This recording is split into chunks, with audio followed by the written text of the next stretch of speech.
We'll call the meeting back to order. We could return from closed session. The announcement is we'll have to continue closed session later after the meeting.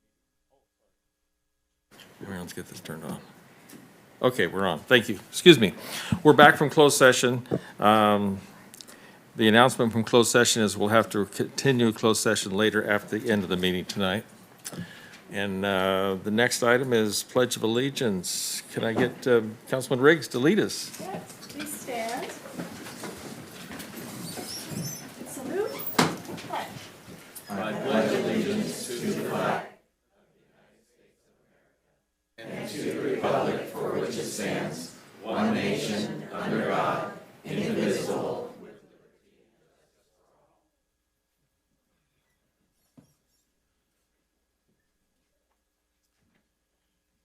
Next item is adoption of the agenda. I move that we adopt the agenda. I'll second. We'll call the roll.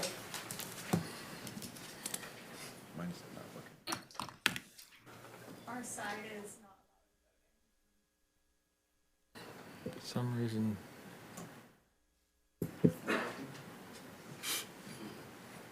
Try again.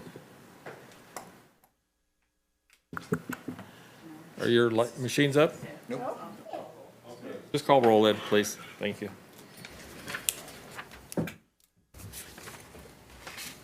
Councilmember Johnston? Councilmember Riggs? Yes. Councilmember Thompson?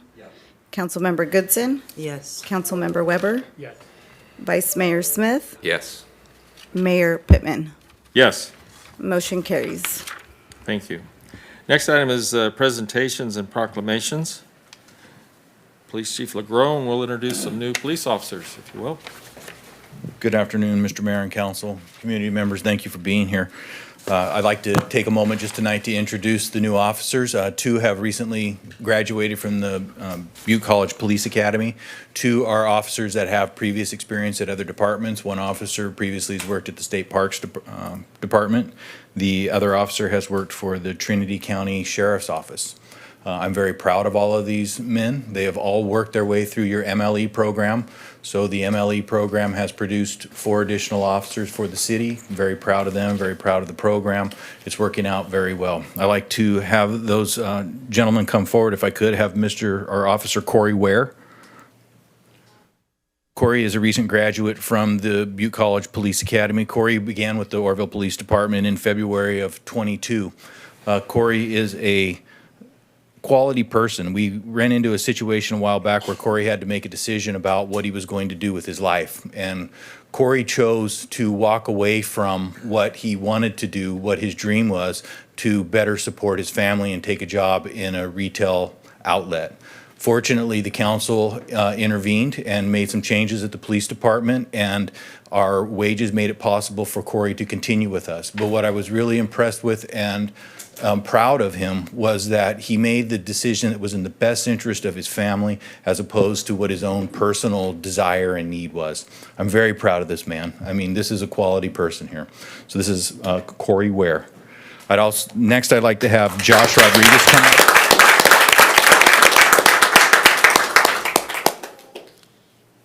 Josh came through our MLE program as well.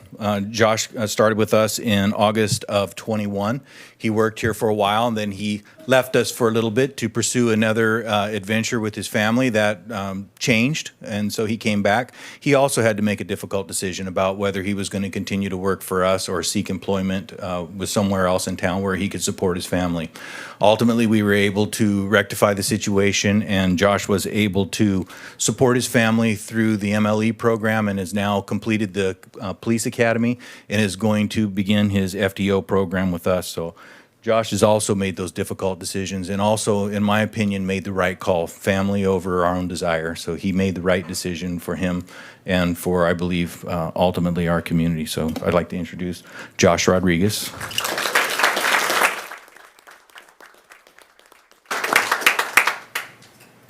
Our next officer that I'd like to introduce is Sean Tren.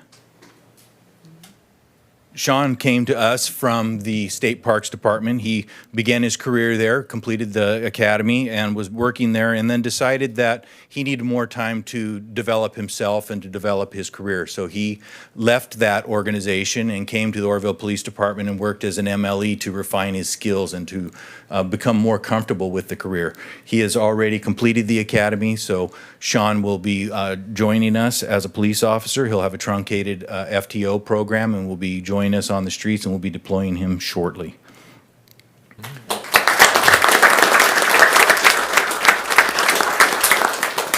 Our next officer, I know I said 3, but I like to under promise and over deliver. I mean, so what we did, it just got completed this afternoon. I'd like to introduce Officer Chi Nu.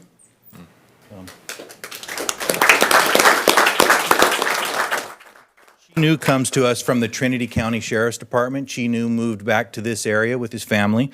He made the decision that he was going to work through the MLE program to also refine his skills and to become more comfortable in the profession and to learn it more. I can tell you all 4 of these men did very well in the MLE program and have refined their skills. They are very good at what they're doing. They're young, they're enthusiastic, they're learning. The one thing that they're missing, and I think we all, have this problem when we start, is experience, and that will come with time, but I'm confident in all of them. So this is Officer Chi Nu. I want to also introduce his brother, Chi Gay, who is against the wall, over there. What you might notice is they look exactly alike. They're twins. Chi Nu is older. He came first. So today, when selecting his badge, he made the decision that he wanted a number 1 number lower than his brother. Because he came first. So both Chi Nu and Chi Gay are doing excellent jobs for us. I want to recognize all of my officers here, all of the MLEs that are here. Kelly Riley, our administrative assistant, they are the ones that are making all of this happen. The morale at the police department is better than it's been in a long time. Things are going in a positive direction. Our training is getting us closer to where we need to be. Things are improving on a regular basis. We have 2 more officers, MLEs, that will be attending the academy. So hopefully by the end of the year, we'll be within a couple of where you have allocated us to be at. MLEs are regularly applying. So if I could just real quickly, I just want to cover the things that I always cover with my officers about what this badge means. What it is. It's a simple piece of metal. It's cost us about $100, to buy this thing. It doesn't really give you superpowers. It doesn't do anything. It doesn't really represent, well, it represents quite a bit. I find each one of these badges special and unique. I took this one home today to clean it because I didn't like the way that it looked. But I find these unique. Where the power of this comes from is from these people, from the community. This is where your authority and your power comes from. Never, ever embarrass them. There'll be times we fall down. What's not important about falling down, it's about important getting up and what we do after we do that. So never, ever do that. Never embarrass this mayor. Never embarrass this council or your city.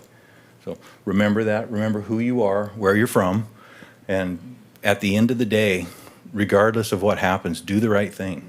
Because when you put your head on your pillow at night and it's just you and your higher power, you're going to know if you did. And that's the most important thing. So do it right. Treat people like you want to be treated. Treat them like you would treat, I always use the expression, we all brought home sacks of potatoes. That's our kids. We didn't know what to do with them, but everybody is somebody's kid. Everybody is somebody's father, brother, mother, sister. Treat them that way. Treat the way you would expect your mother to be treated. And when you make a mistake, apologize and move forward. Just try not to repeat it. So that is sometimes a high standard. And it's difficult at times. I know our clientele at times is difficult. But they are oftentimes people that are struggling and are looking for a way out or the right way. They're trying to find their bearings.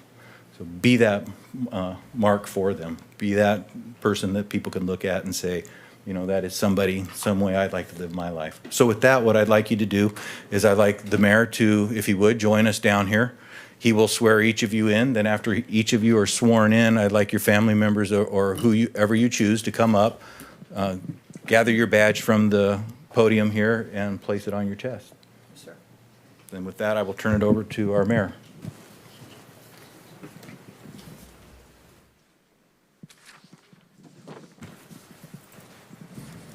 Thank you all. It's nice to see you all here. This is going to be kind of a group pledge of allegiance, so I'll have to ask you to repeat after me, all right? Corey, Josh, Sean, and Chi. I do solemnly swear to affirm Please raise your right hand. oh, yeah. That I will support and defend the Constitution of the United States and the Constitution of the State of California against all enemies, foreign and domestic. That I will bear true faith and allegiance to the Constitution of the United States and the Constitution of the State of California. That I will take this obligation freely without any mental reservation or purpose of evasion. Evasion? Go ahead, we'll do it again. Go ahead. One more time. Without any mental reservation or purpose of evasion. Got it. And that I will well and faithfully discharge the duties upon which I am about to enter for the City of Oroville Police Department. 20th day of June, 2023. Congratulations.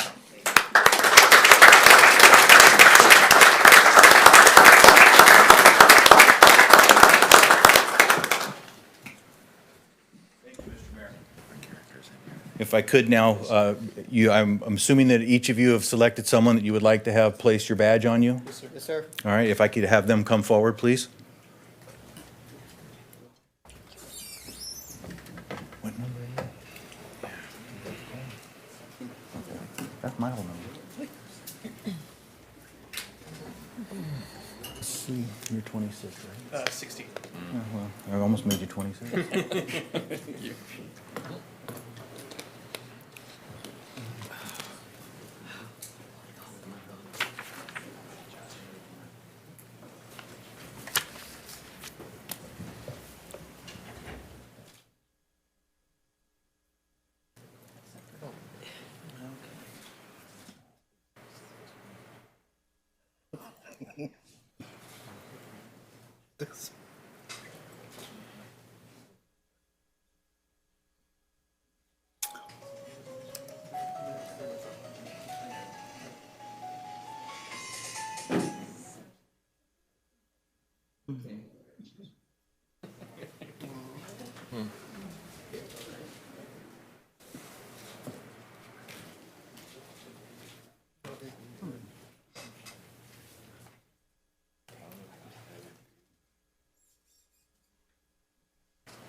Gentlemen, thank you and welcome.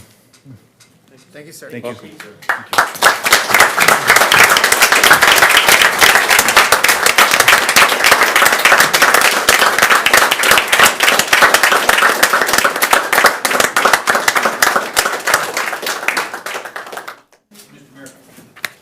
Still 2 more minutes, I mean, and then I will be quiet for a while.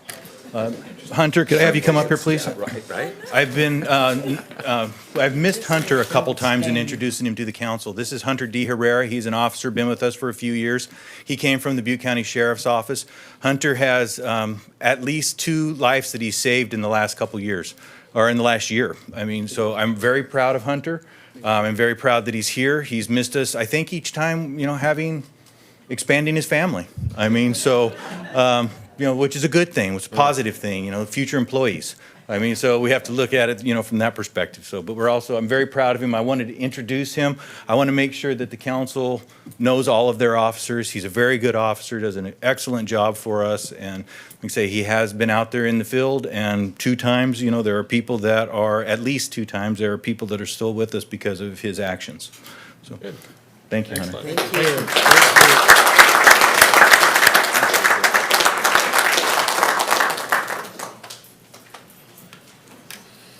I certainly want to thank all the family that are here for your relatives and new officers. Our next item on the agenda is a presentation. Where is the gentleman? Yep, come on up. Okay. Presentation from Tom Baird, Chico Airport Manager, regarding the potential commercial passenger opportunities at the Chico Airport. I wanted to stop and say that you're all welcome to stay and attend, or you're welcome to depart. We're going to start a regular meeting, so just to let you know. Thank you. Welcome, sir. Hey, thank you. Yeah, We'll give him a minute. yeah. Give him a few minutes here to get him out.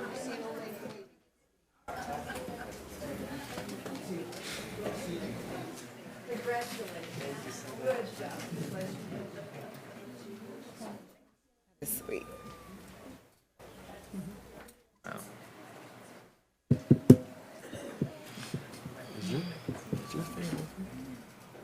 It's funny, these 3 aren't working for some reason. What's going on? Okay, All right. I'm working. Mr. Tom? Yes, thank you for having me. Excited to be here, and I'm excited to tell you about what we're doing to return air service to our community. Let's see if this works here. Is it on? I'm not sure.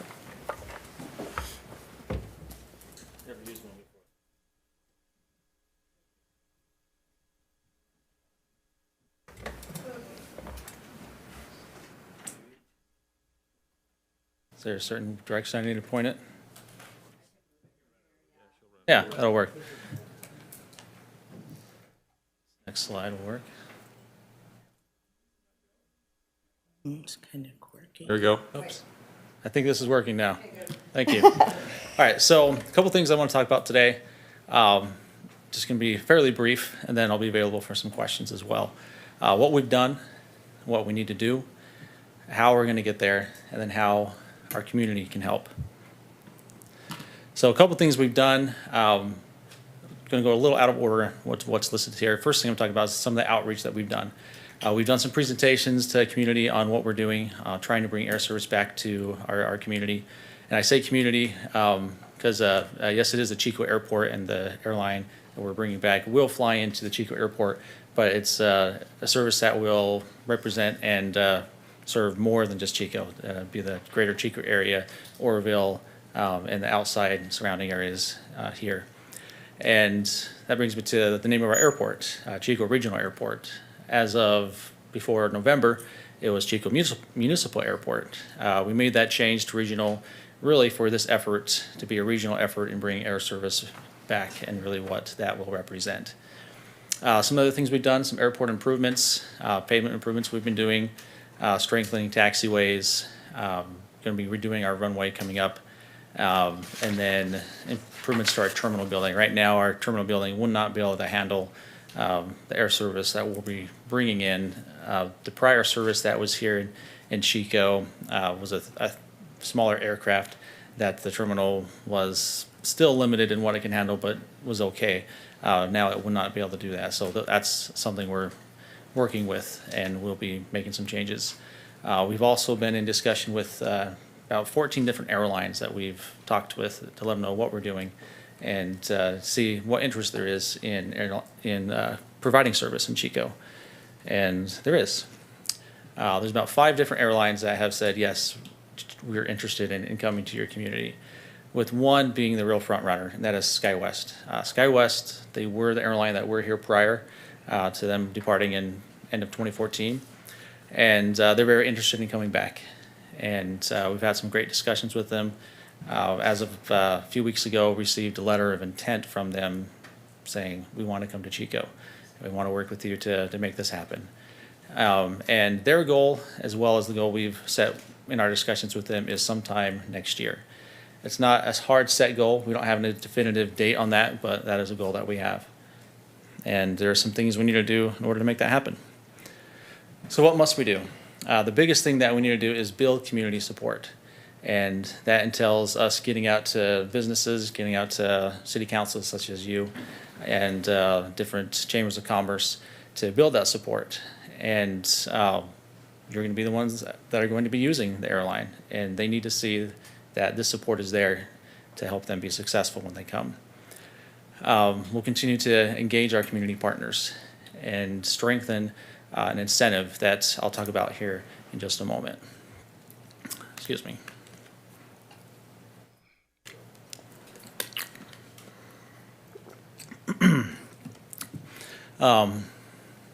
Excuse me.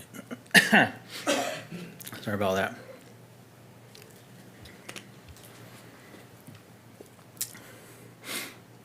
All right, so one of the biggest things also in addition to that is to build a strong relationship with the airlines that are interested in Chico. So that involves us going out to their headquarters, them coming to us. We'll be going to visit with SkyWest coming up August or September to their headquarters, seeking them to come out and visit us as well and then see what we've been doing and make this a reality. And then one big thing to remember is that when service does return, to use it. The difference between profit or loss on any given flight can be as much as just one passenger. So I mentioned a little bit about the incentive program that we have for our putting together for returning air service. And this is a necessary component to attract this service. We are competing with communities all over the country. We're not the only one that's trying to do this. And so they're also trying to build community support and to build these incentive packages. And it's something that airlines are looking for to help them to have some guaranteed support during the initial startup period. So what does ours look like right now? So we currently have a $500,000 grant. We are seeking an additional $500,000 to make that $1 million grant funded package. We'll be offering fee waivers of $250,000, and currently we have a revenue guarantee fund with the value of $125,000. We do have a lot of organizations we've talked with that do look to they're looking to support the revenue guarantee fund, and so this is something that will grow. And our goal is $1.5 million. And if we get the extra funding from the grant, it'll put us at $1 million for the grant. We'll be close, but we still won't be quite there. So that brings us to how our community can help us. And the big part is to contribute to our revenue guarantee fund that is managed by North Valley Community Foundation. And then another big part is to provide a support letter saying we will use your service when it comes. And then as we get this word out, as we have press releases and share it on our city site or on the different chambers of commerce's site to take that and help us get it out on social media. So I've received some questions of why bring air service back to Chico? Why should we have it and just not drive to Sacramento an hour and a half or even up to Redding? Not many, our main competitor is Sacramento, but some do. The main thing is the economic benefits that it will bring to our community. And that's just not just for businesses, but for schools like Chico State or Butte College. It's fairly often, I'd say at least once a month since I've been here, I receive a call from a parent asking if there's air service in Chico, because they're wanting to come to Chico to have their student look at the school or consider it as where their student's going to go. And some of that's a deal breaker for them to be able to have that ease of access. And having the airline would be huge for them. And then just for the community, for the convenience of having air service right here. It would not only be convenient, but save time, save money. There likely the chance that these tickets will be higher than if you went down to Sacramento. But there's a lot of other things to consider. Parking in Chico will be free. You won't have to spend money on travel or potential hotels if you have an early or late flight. And then just being loyal to the community that you live in as well. So that's all I have, just a short presentation. Again, this is something we're excited about. We invite you to go to helpchicofly.com where you can gain information and contribute. And I'm open for any questions that you guys may have. Our queue thing isn't working, so any councilman have a question? Just raise your hand. I'll throw one out there real quick. How many seat terminal are you gonna have capacity for? I know there was a discussion about being able to 50 to 100 seat terminal for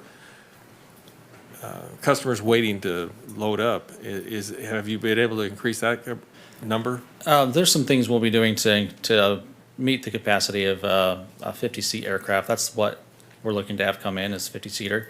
And so our current terminal, changing a few layouts, possibly adding a portable for some offices that we'll be taking out that are currently offices right now will allow us to meet that capacity. Okay. And then, Looks like Vice Mayor Smith has the queue. Yeah. Christian. Hello, Tom. Yes. So customer service is a big piece of what makes this thing work. That being said, what would be my experience that would be different at your terminal versus Sacramento? Is there less, I mean, do you still have the security issues dealing with TSA, or are there extra elements that make it a little bit more, easy passage? yeah, there'll be several things that'll be different in comparing to a larger airport like Sacramento. First is the ease of getting into the terminal. Parking, it's right there. It's across a small street that's right in front of the terminal building. Another is the lines, less people going through security, and then just the amount of time that takes is a huge aspect. And so time saving is going to be one of the big aspects. Less stress. The security is still going to be there. That can't change. It has to be there, but it's not going to be as many people. So we have to have like the x-ray machines We do. and all that, the Yes. same type of infrastructure, We will. that part of it. But I mean, there is a way around that, but if you go around that and they fly into another airport, they have to get off and go through security in that airport in order to get over it. So they lose time on that. sure, yeah, then you kind of lose the edge. Yeah, Yeah. thanks. Well, Councilman Goodson looks like a queue. Yes, I'm just curious. I would have loved to have been a fly on the wall to hear the conversation between you and American Airlines as a potential service, because touch and goes are very expensive when you understand what I say. I used to be a flight attendant, so in regards to fuel alone and just and their next landing is going to be Sacramento. Just curious. Anything you want to share? so with American, they've had interest. We've talked with them. They haven't been great at communicating back with us, other than their initial expression that they're interested. That may change. We'll continue to branch out, not just with SkyWest, but try to continue discussions with airlines as well. All right, thank you. You're welcome. Sure, please. Thank you for your presentation.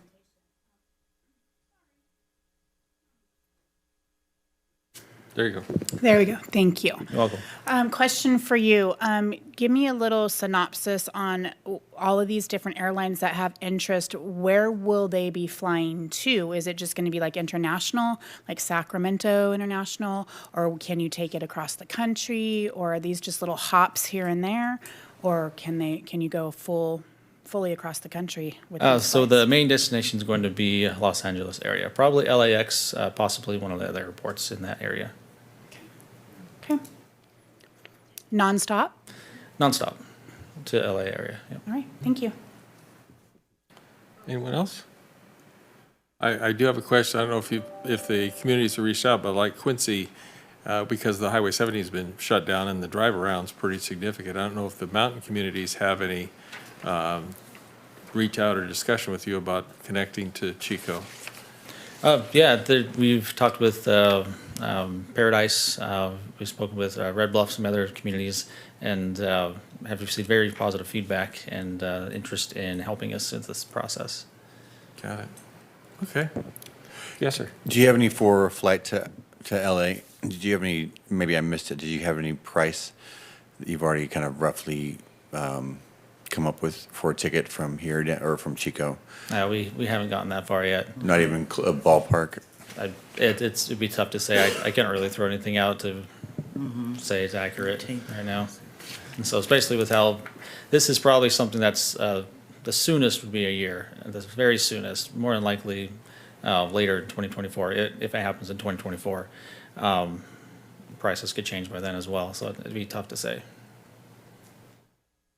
With the 50-seat terminal, do you also have additional parking planned, or is there adequate parking for the long stay?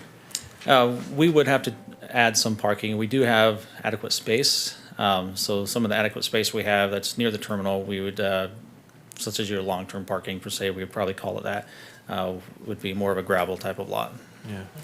and eventually paved. I remember some time ago, there was a plan developed to make it a bigger terminal. I remember numbers around 12, 15 million, something like that. Is that plan still out there? Or? That's plan's still out there to expand it. We're not necessarily looking at quite as big of extensive as a project as that may have been, but plans to expand it. Still be, last estimate is upwards of 10 million. So Yeah. still a big project. Wow, okay. Any other questions? Thank you. Thank you for the presentation. It's good to hear what's you. going on, and keep us in the loop, please. We will. Thank you, Tom. Thank you. You bet. Okay. The next item on the agenda is public communication, hearing of non-agenda items. Do we have any slips? Mr. Mayor, we do have 3 speakers. We have Bobby O'Reilly, Mr. Bill Spears, and Mr. Chuck Reynolds. Okay.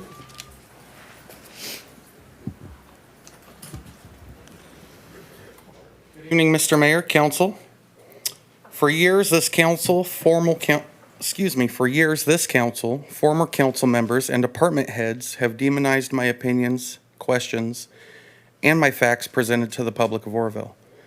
Tonight, I come not to demonize, but to plead to this council. As most know, I have the utmost respect for our officers for their dedication to our community. But I'm rather disturbed at comments that have come out of the Oroville Police Department regarding the recent shootings in our community.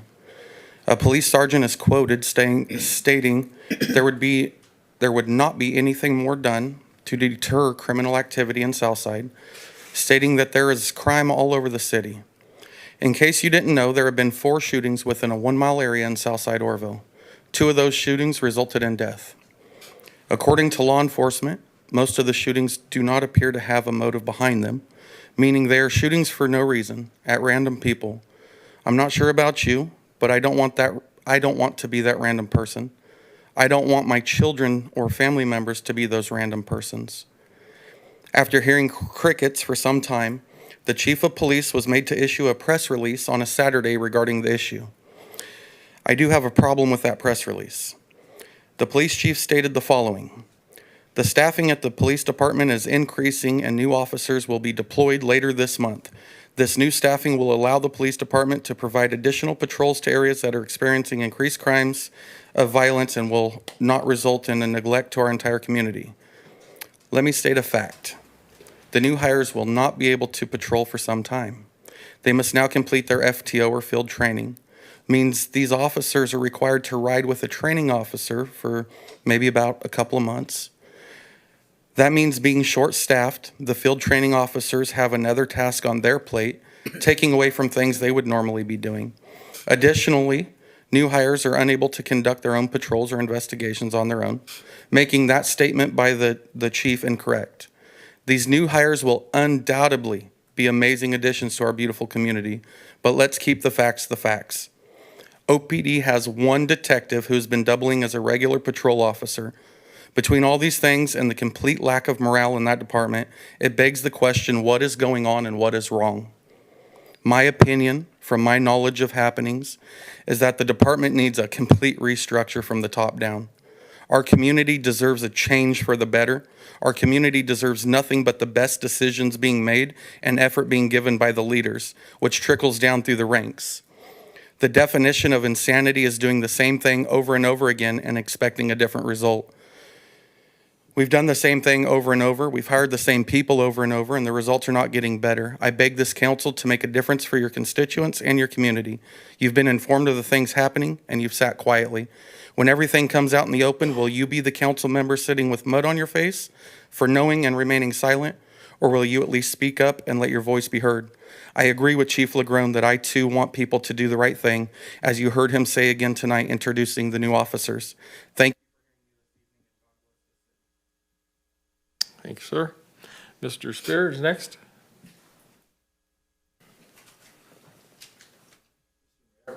City Council. Verse and a prayer. The verse this evening is Proverbs 16:3. It says, "Commit to the Lord whatever you do, and your plans will succeed."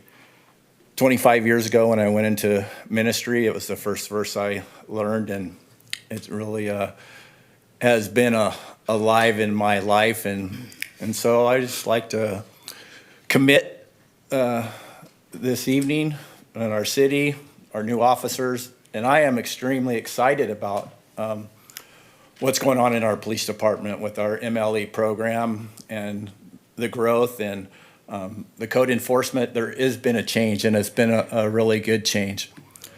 So, Father God, we thank you for your word, the verse, as we commit, Lord, these new officers that were sworn in, and Lord, that you're already using them. You used them in the MLE program, and Lord, you're bringing some of the finest people to Oroville, and we bless it, and we commit it to you, Lord, as they raised their hands and they swore an allegiance, Lord, to the Constitution, to the state, and to our city, and it is growing, and we see the things that you are doing, and it's across the board, the things that you're doing with the rescue mission and for the homeless and the least of these, the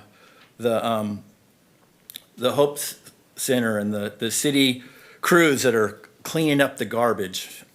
We see a difference, Lord.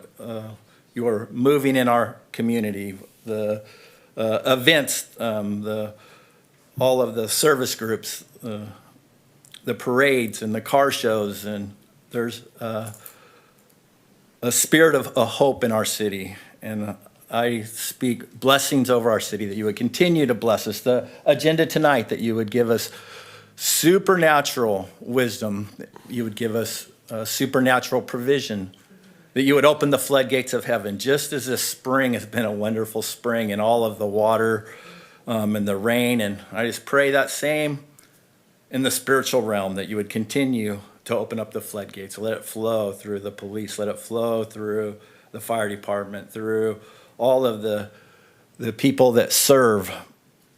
And we thank you for them, and we pray blessings upon them and upon their families. What a awesome thing that you're doing in the families. Let everything we say and do bring glory and honor to you. In Jesus' name we pray. Amen. Amen. Last speaker is Chuck Reynolds.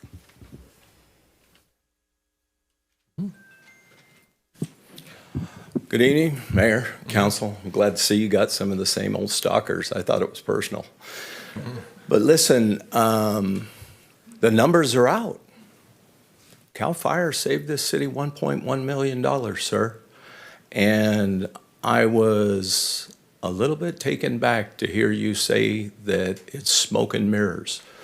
Whom are you accusing of fraud? Your staff or the city that you represent? That's what I would like to know. Because in reality, folks, what happened is when we first approached CAL FIRE, the governor was offering us a $2 million discount for 2 years in a row. And roadblocks were put in place, stumbling blocks, consultants. But even though we all knew it was the right thing to do, it was put in there for personal reasons. And we missed out on those 2 years of $2 million discounts. So by my simple math, sir, I'm just a bricklayer. I used to not be able to speak up because they would accuse me of abusing my authority. I don't have any now, sir. I'm a citizen. So I get to tell you the truth. 2 years of a $2 million discount, that's $4 million. And let's go with the $1.1 million that we saved this year, and let's go back 3 years when we should have signed the contract. That's $7.3 million that we could have saved for this city. You could have been a third of a way there with funding your aquatic center. From what I understand, this council and city has told you that the aquatic center is unachievable at this time. And yet you go to service clubs and give presentations saying that you have the full support of the city and the council? Now, I don't expect an apology from you, sir, because I've known your level of character for a long time. But I would hope that you would apologize to the citizens of this community, because you owe it to them. Thank you.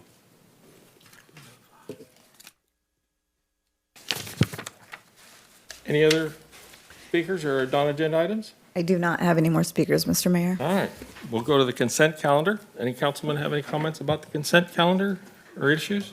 I do, actually. Could we pull items 3, 4, and 5, please? 3, 4, and 5. And I would also, 2 and 6. I had 4 as well, but 2 and 6. I had 2, 4, and 6. but- 2, 4, and 6. Okay. Anyone else? Yes. Okay, so far I've got items 2, 3, 4, 5, and 6. Good? All right. We're good for pulling. All right, then I would entertain a motion for the rest of the consent calendar. So I move that we approve the consent calendar, pulling items 2, 3, 4, 5, and 6. I second that.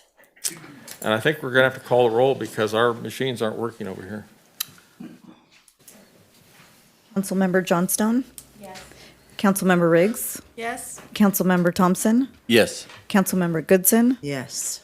Councilmember Weber? Absolutely. Vice Mayor Smith? Yes. Mayor Pittman? Yes, Motion carries with 7 yeses. thank you. So first item will go in numerical order. Item number 2, was that Councilman Thompson? Oh, So on surplus land, this is a question. I know that we had looked at this not too long ago. 3 of those properties obviously are untenable. You can't do anything with them. It's just bits and pieces. Makes perfect sense. The other 2, however, are full lots. By us doing this and including those in there, do we miss any? I know they've been up for sale for some time, but it's not hurting us. Right. So by us doing this, then do we preclude the opportunity to sell it or not? To help me out with that process there. Do you want to speak on this? Sure. So the state recognizing that, and we can argue about the reasons why, but the state recognizing that there's a dramatic housing crisis, has prohibited cities from selling property as surplus that can be used for housing. You have to, it's not that they prohibit it, you have to go through a long process. And part of that process is you declare it surplus, you offer it to other agencies who may be able to build on it, may want to build on it. There's a process you have to go through before you can actually sell it on the open market. You can't no longer can you just straight up advertise it and sell it like you used to, 3, 4, 5 years ago. So my question though is that 2 of these already are up for sale. Right. So Aren't I correct on that? So what's the disposition change here by doing this today? What will happen is if we go through this process and no one steps forward to say, yes, we'd like to buy that as a surplus property, then it will be sold on the open market to the developer who is. But we're essentially offering this to, whether it's a school district or any other agency, government agency can come up and buy it from us for $1, essentially. That kind of an idea. What are we talking about? No. Okay, I'm just checking. Yeah, no, and by the way, most agencies that would be interested in properties like this, they don't want a one-off where you build a single home. Mm-hmm. They want large parcels where they can build multiple. Right. Come on, what's the word I'm looking for? Multifamily. Multifamily. Yeah. That's the word I'm looking for. Multifamily. And so this is likely going to go through as surplus property because most agencies and most groups that are looking for that want to do it. They want to build multifamily, they want to build multiple dwellings on the same property. The Surplus Property Act is really intended to prevent agencies from sitting on properties that are large, that can be used that they're reserving for commercial benefit. And instead saying, well, if you didn't build it, for a commercial purpose previously, now you have to put it towards housing. And I'll reference one that the city got lucky with, which was the Gateway property. That's one that today you wouldn't be able to make the deal you made. This is just one of several that I'll bring back for housekeeping. Even our Veterans Housing Development Corporation project is going to need to come back. There's different criteria for exempt for affordable housing, but then these 4 or 5 do not qualify as exempt for housing because of the size of them or the use that is going to happen. So we're just going through the process now and realizing we have housekeeping we need to do it correctly. All right, very good. Well, I appreciate that. That was just, seemed like we're kind of going back over something we already had covered, and I feel just- that way it 100%. created a question in my mind, that's all. I agree. Yeah. State HCD has gotten really, I'll use the colloquial term, in your kitchen, about what you can and cannot do with surplus properties, even so much as they're attempting to tell, we had a presentation from an airport, even attempting to tell airports that property inside the fence has to be developed for housing, which is contrary to every FAA regulation about airports. And so they're finally understanding there are some properties that just can't be used for housing. And just because it's there and vacant doesn't mean it's got a good housing purpose. So. Thank you. Let me ask another question, because this thing is probably blossomed into another category where if we foreclose on a house in our housing program, that is our ownership now, and don't tell me that we have to go through surplus sale for that item too. We absolutely do. And we have, a couple that were already in the process too, so they'll be coming back. It's just adding a lot of time before we can put it back out on the market and recoup the city's losses for foreclosures. So. Now, on some of those homes, if you can use them as part of a first-time homebuyer program, or if you can sort of recycle it back into the purpose that the Surplus Property Act is trying to meet, then you may be able to meet some of the exemptions.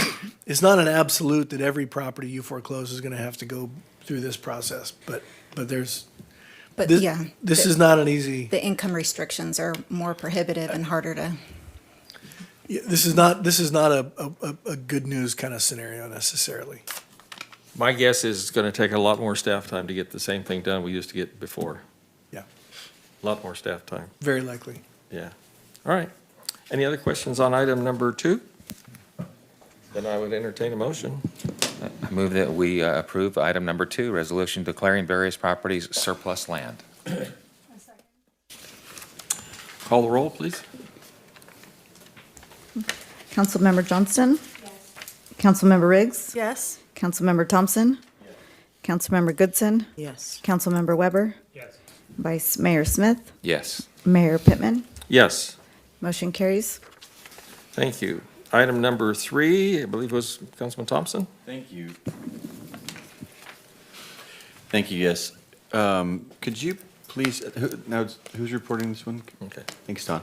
Could you please bring some more clarity as far as what this includes? I mean, it's close to $1 million for construction management.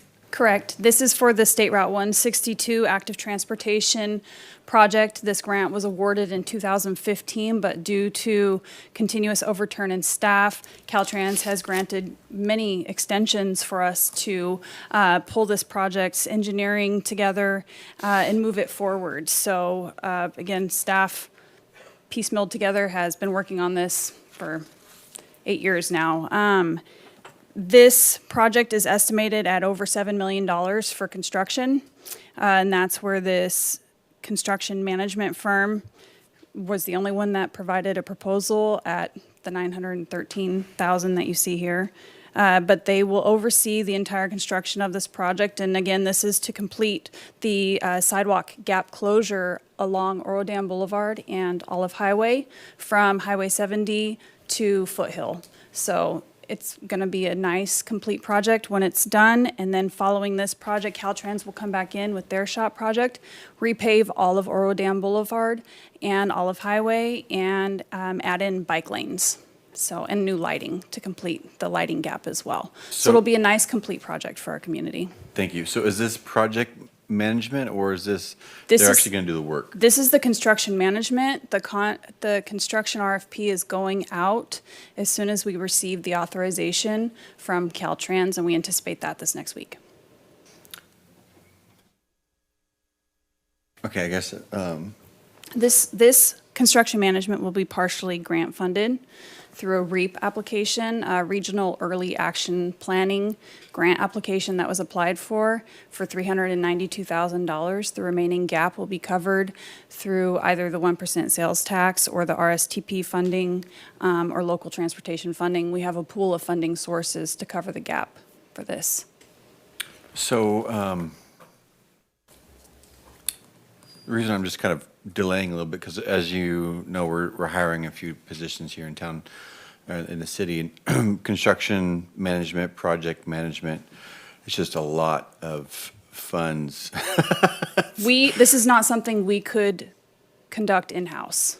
We do not have the resources to conduct this in-house at all. This is a full team of engineers, qualified professionals that will oversee this entire project from beginning to end, and they will also assist the city with the grant application, reporting, and invoicing. And I will say this, even without getting too Sure. explicit Yeah, and too descriptive, even with what the council has discussed and is contemplating, you won't have the ability to do this in-house. So is this with the 162 rehab program? Because this is the first that, I know that Caltrans has been planning on doing 162 corridor for a long time. But I have, this is the first time that I've heard about the city's part of that, being close to $1 million to oversee the construction.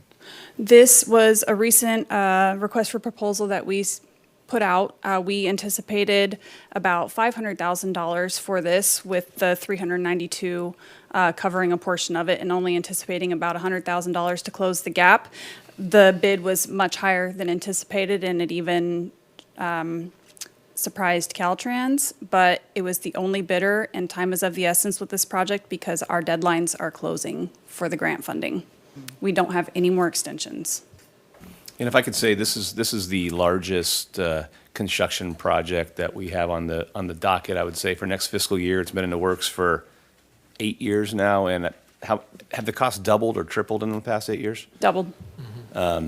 It's a significant, but ultimately, once the city does its part, and then Caltrans comes through and makes it a completely new road, we're gonna have sidewalks on both sides of the road, and it's gonna be brand new. Lighting, right, beautiful, yeah. It is, but it's going to cost the city over $3 million. I mean, for its portion of construction management, engineering cost, it's a significant project. It's been in the works for years. Yeah, so just, so I'm glad to hear that I'm not the only one that's kind of like, wow. Yeah.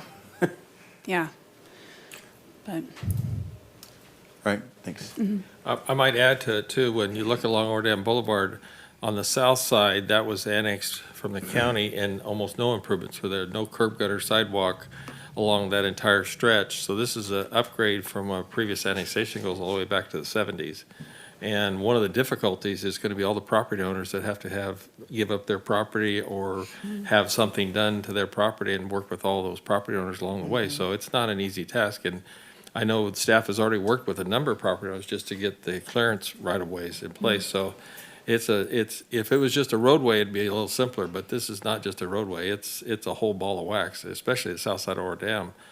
I don't think there's so many skip pots of sidewalk, curb and gutter that, and then when you put the curb and gutter in, you got to put the drainage to it. So there's a lot of elements to this thing. And Absolutely. Yes, Chrissy. Thank you. My question was, I hear a lot of great things happening. One thing I didn't hear was trees or any landscaping. Is that not a part of this plan? So that will be a part of the development improvements. each time a property is developed, their frontage will Okay. require that landscape buffer. Thank you. Okay, any other questions? Thank Sure, you. go ahead. One final question. So what's the total price that you guys have said that Caltrans will be spending in regarding the project? Do you guys know? Their shop project, they're currently engineering that, so they haven't come up with an estimated value yet. But our part is about 3 million. Oh, And what is that? I apologize. No, you're good. It's You just got- shy you- of 4 million No, for you- the you- grant funding. Your first answer was accurate to the question. Okay. The second part was about 4 million as far as our part with the project. It's 3.9 million was the grant funding. And that specifically tackles what part of the project? The 3.4 million tackles construction, and the other remaining amount. Engineering, right-of-way acquisition. For the sidewalks or the streets? Sidewalks. Right-of-way. Right-of-way, and the engineering of the project. So, So about 3.4, you said? 3.9 was the total. 0.9, about 4 million. Yeah, Okay. about 4 million. Mhm. But it's a large, I mean, How many miles is Ordam it? Boulevard. It is, now you're testing my memory. I'm sorry, it's miles. I mean, it's Yeah. it's all the way from Highway 70 up around the Right. corner. Yeah. 0.7 miles, I To believe. to Foothill. Mhm. Okay, thank you. Any other questions for item number 3? Seeing none, I would entertain a motion from Councilman Thompson. Yeah, so moved. Second? Council, Anyone with a question on it? Then we'll call the roll, please. Councilmember Johnston? Councilmember Riggs? Yes. Councilmember Thompson? Yes. Councilmember Goodson? Yes. Councilmember Weber? Yes. Vice Mayor Smith? Yes. Mayor Pittman? Yes. Motion carries. Thank you all. Next item is number 4, and I'm not. Oh, Me. you- Okay. Okay. Well, we Thompson. both, actually, it's me we both again. did it. Okay. But I did it first. Go for it, Councilman. So I Councilman yield. Thompson. So, just going right behind the one we just did, 913 for, you said about close to 3 miles, Correct. right? Project management, our part, 3.9, right? Yes. For the construction. Now we're talking about a little city block. Well, the total project, getting back to the other one, again, there's a REAP grant. There's a grant which was. Right, there's grants that can help us. It's as over far as $7 the million, overall yeah. cost. So we're talking about miles down Ordam Boulevard, and now we're just talking about a fence around Lot Home at close to $500,000. I know we put it out to bid, but to me, that is ridiculous. I'm in the wrong business. I ain't going to fencing. I am, I'm disturbed at the cost and the proposals. I know, I'm not going to throw out any blame, but I know that the rough budget has been talked about, has been out in the atmosphere, and then for contractors to hear and know, and I know that most of the bids were right up to it, maybe a little bit down.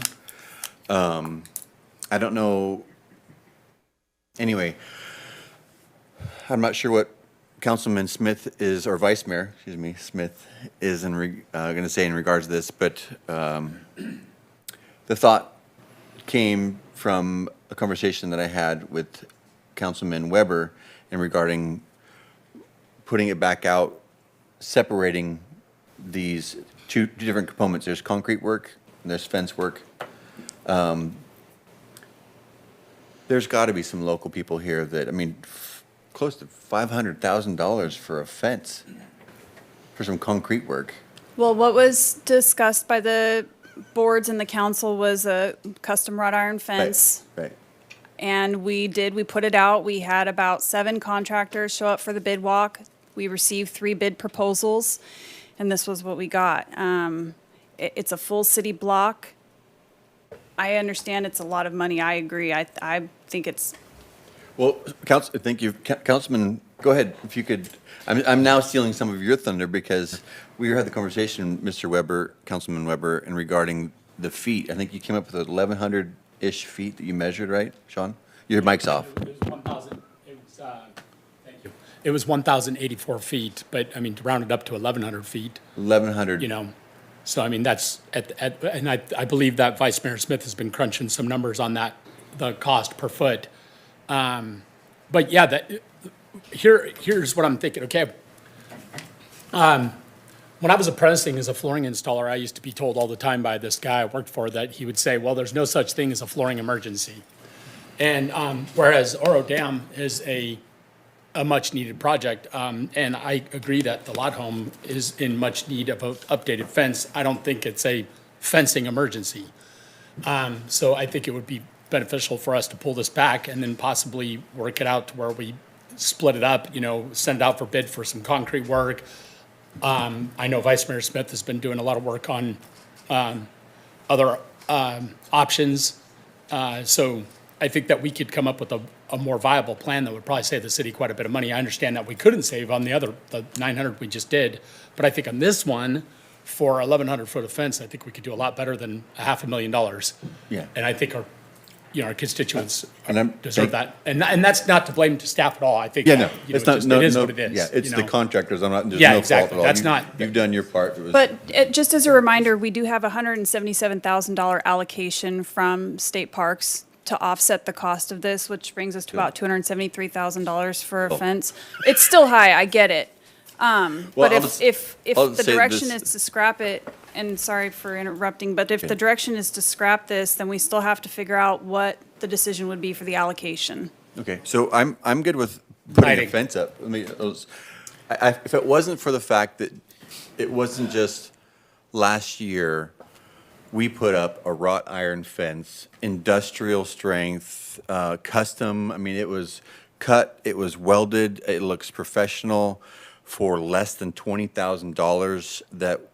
That was at least, I mean, I'm on the conservative side, maybe a quarter of the, so about, yeah, about 280 feet. So that comes out to, About a quarter. so even if we, I mean, even if we times that by 10, that's 200,000. So, So and that's through a local contractor who didn't get the opportunity to bid this. And was it a like for like, though? Was there the concrete footing running through the whole thing? That's You the know, only and- thing. And that's, But it was industrial strength steel. It's 6 foot in height. Mm-hmm. It was custom made by a local, custom installed, but commercial strength. It's not something you buy at Home Depot.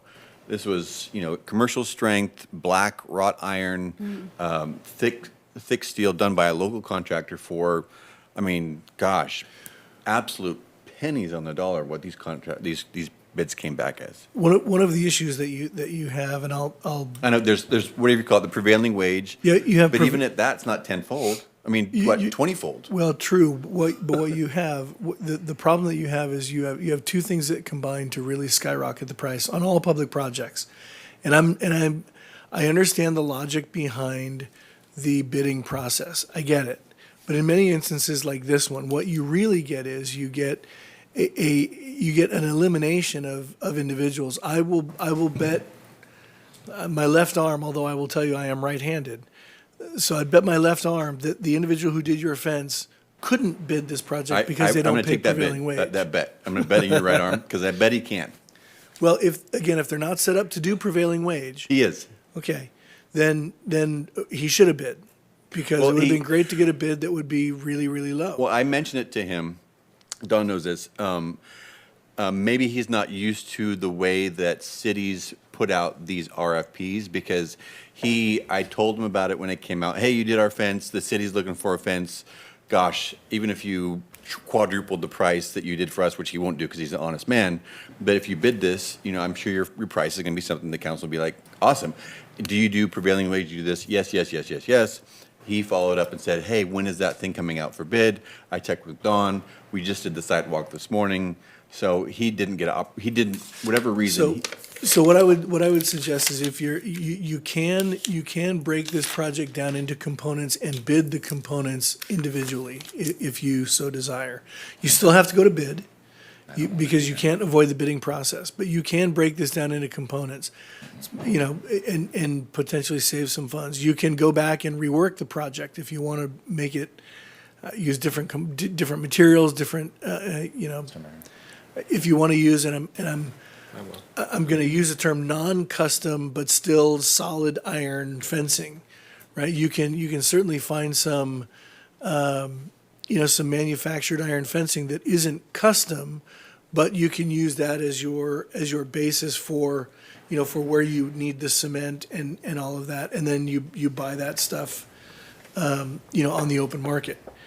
There are a lot of ways to rework this, should you desire to do that.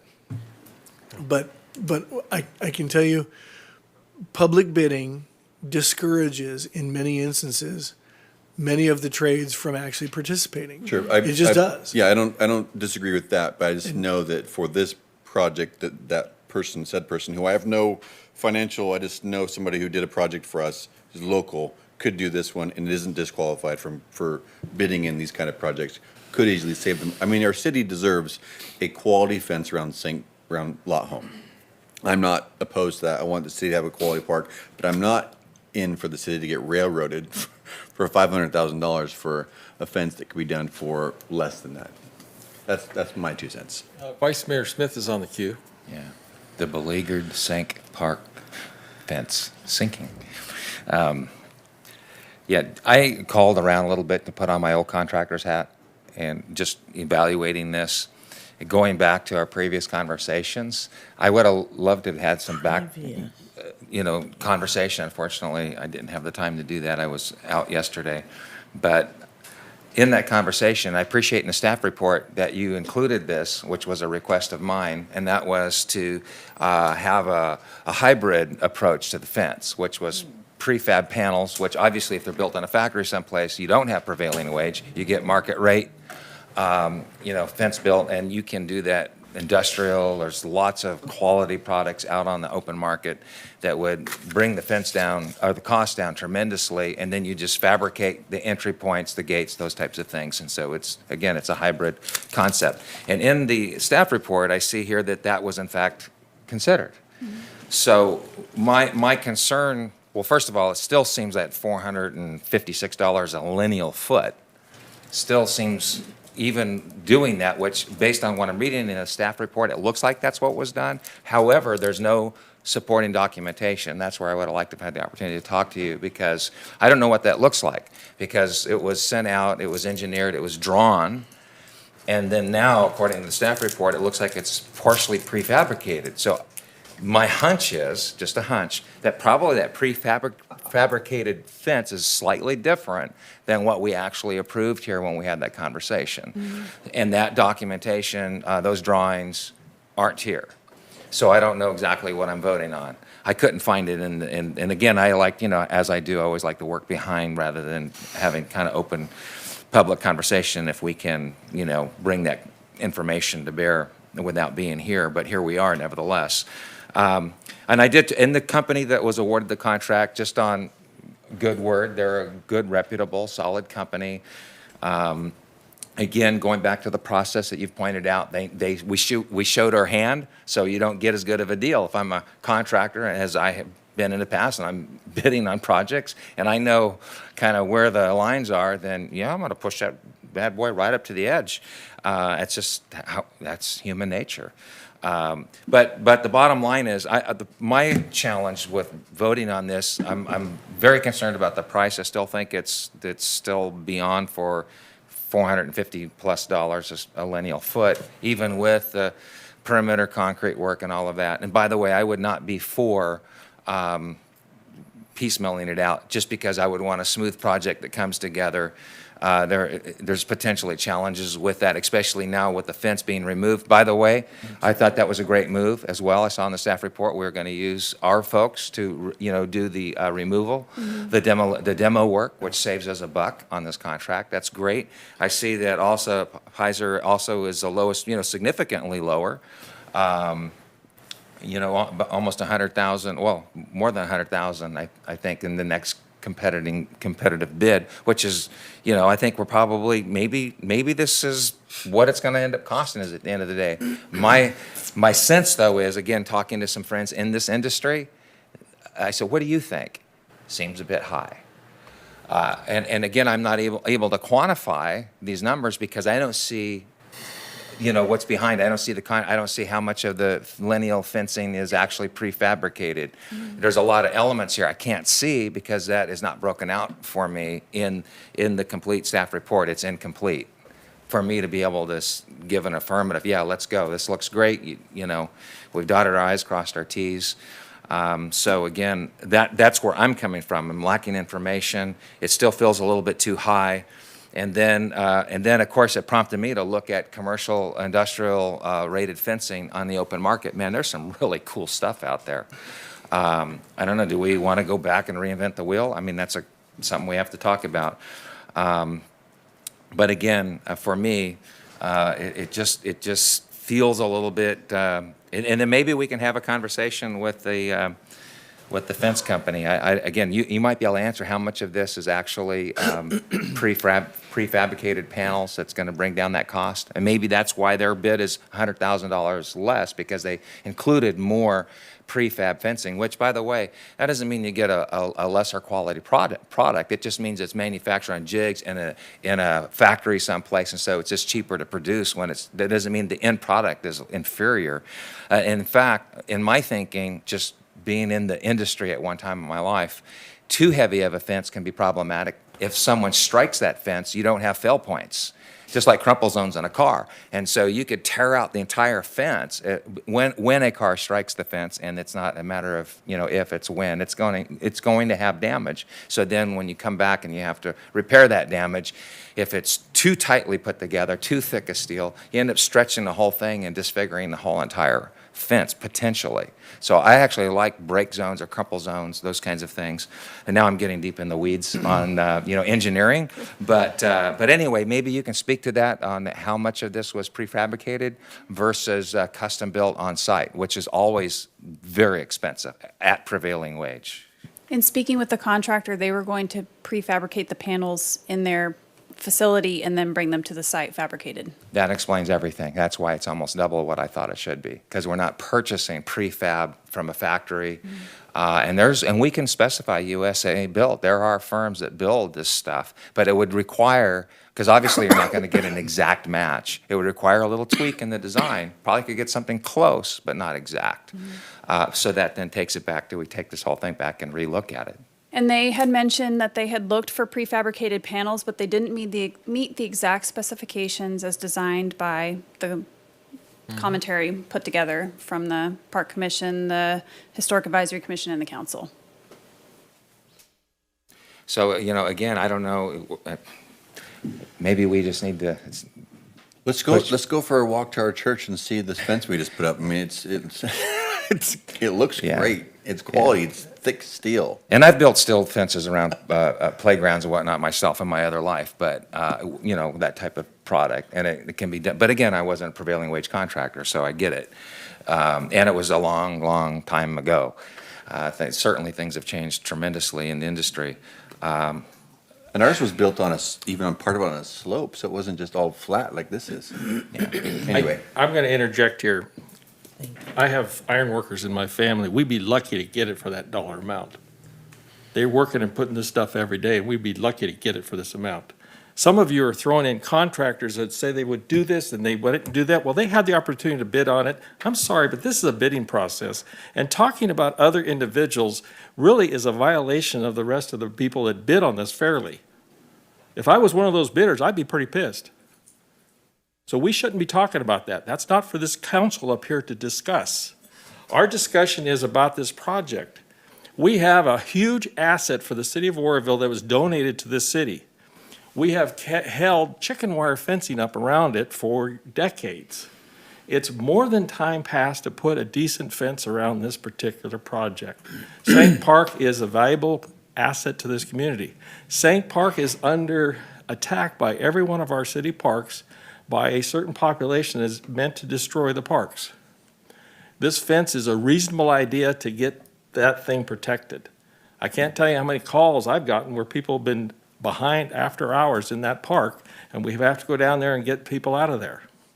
This needs to be a decent fence. Yeah, I'm sticker shocked by the price, but I tell you what, who else is building a fence like this?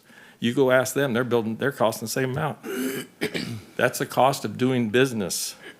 With all due respect, I can't vote on it because I don't have the information in front of me in order to make a qualified decision. So I Well- can't do it tonight. Okay, well then So- we'll pull the agenda item off and get your questions answered. I guess we can do that. And I have the plans here. Oh, Chrissy, excuse me, I'm sorry, I didn't see you on the queue. Well, we don't have a queue working. I don't have a queue working, and Yes. I've tried to be patient. Yeah. Good job. Thanks. Roll back the video. I'm sure it's comical. In the planning, is there an indication on, I have two questions. How much the 6-inch curb costs?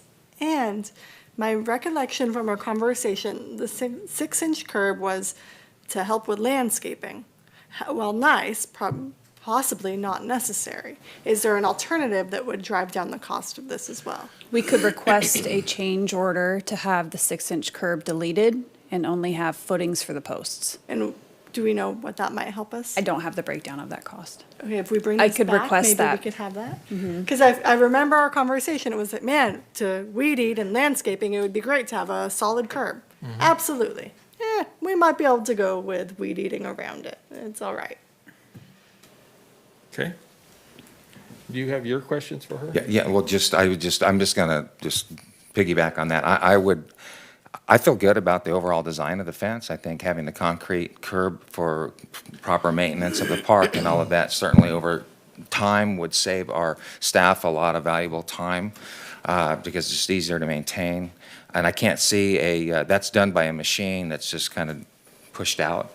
That's probably not a big part of the cost. A lot of it's just that ironwork is really expensive, and even prefabbing on a jig in their warehouse is still on the pricier side.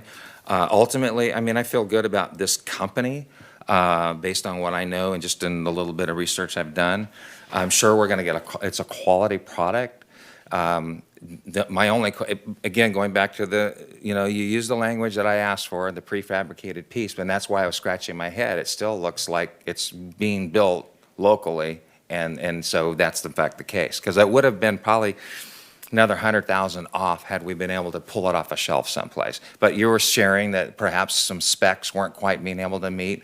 Then that's when I come in, well, if you change it slightly, the design just ever so slight, is there something that would meet, but then that staff, they get into all these issues and a long drawn out conversation, and then here we are. So I get that. I appreciate the challenge that you have. It's just my frustration right now, like that basic question about the footing, the 6-inch footing. Because we don't have that information in front of us, we can't make that informed decision. And therein lies my dilemma. Okay. We got that on the list? Mr. Mayor, we do have one blue card speaker on this item. Please, Bobby O'Reilly. Yeah. And I just want to say I'm not for the piecemealing piece because again, the project needs to go smoothly. You need to have someone on that project to get it done, especially exposing the park, the facilities to the public. I think there was included in that temporary fencing. That's correct. Yeah, so that would protect it. But anyway, it's just always nice to have a nip and tuck and one person responsible for the complete project. So. Mr. O'Reilly.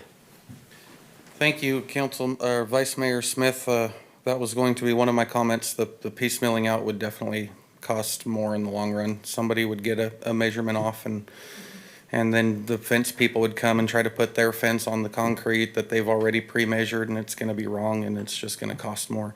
That's just not feasible. But my reason for coming up here is from my time as chairperson on the Park Commission. And being on the Park Commission and the work that we as Park Commissioners put into this project and the time that we sat and listened to the folks who live in the historic downtown who came and dedicated their time to give their opinions on what they would like to see in their neighborhood. What I ask the council is just to please keep that in mind. They gave their input. We forwarded our recommendations due to their input, which turned into our recommendations to you guys, which turned into what it is today. So I would just ask if there are going to be significant changes, especially any design changes that go back to the people because it's just right. And it's a long drawn out process. It's been years now. But where we're at right now is a result of everybody's input and it's only fair. Thank you. Thanks, sir. And they did spend a lot of time. I watched some of those meetings, no, and I do appreciate the time spent and all the thought put into it. And that's partly why I'm on the fence on this, so.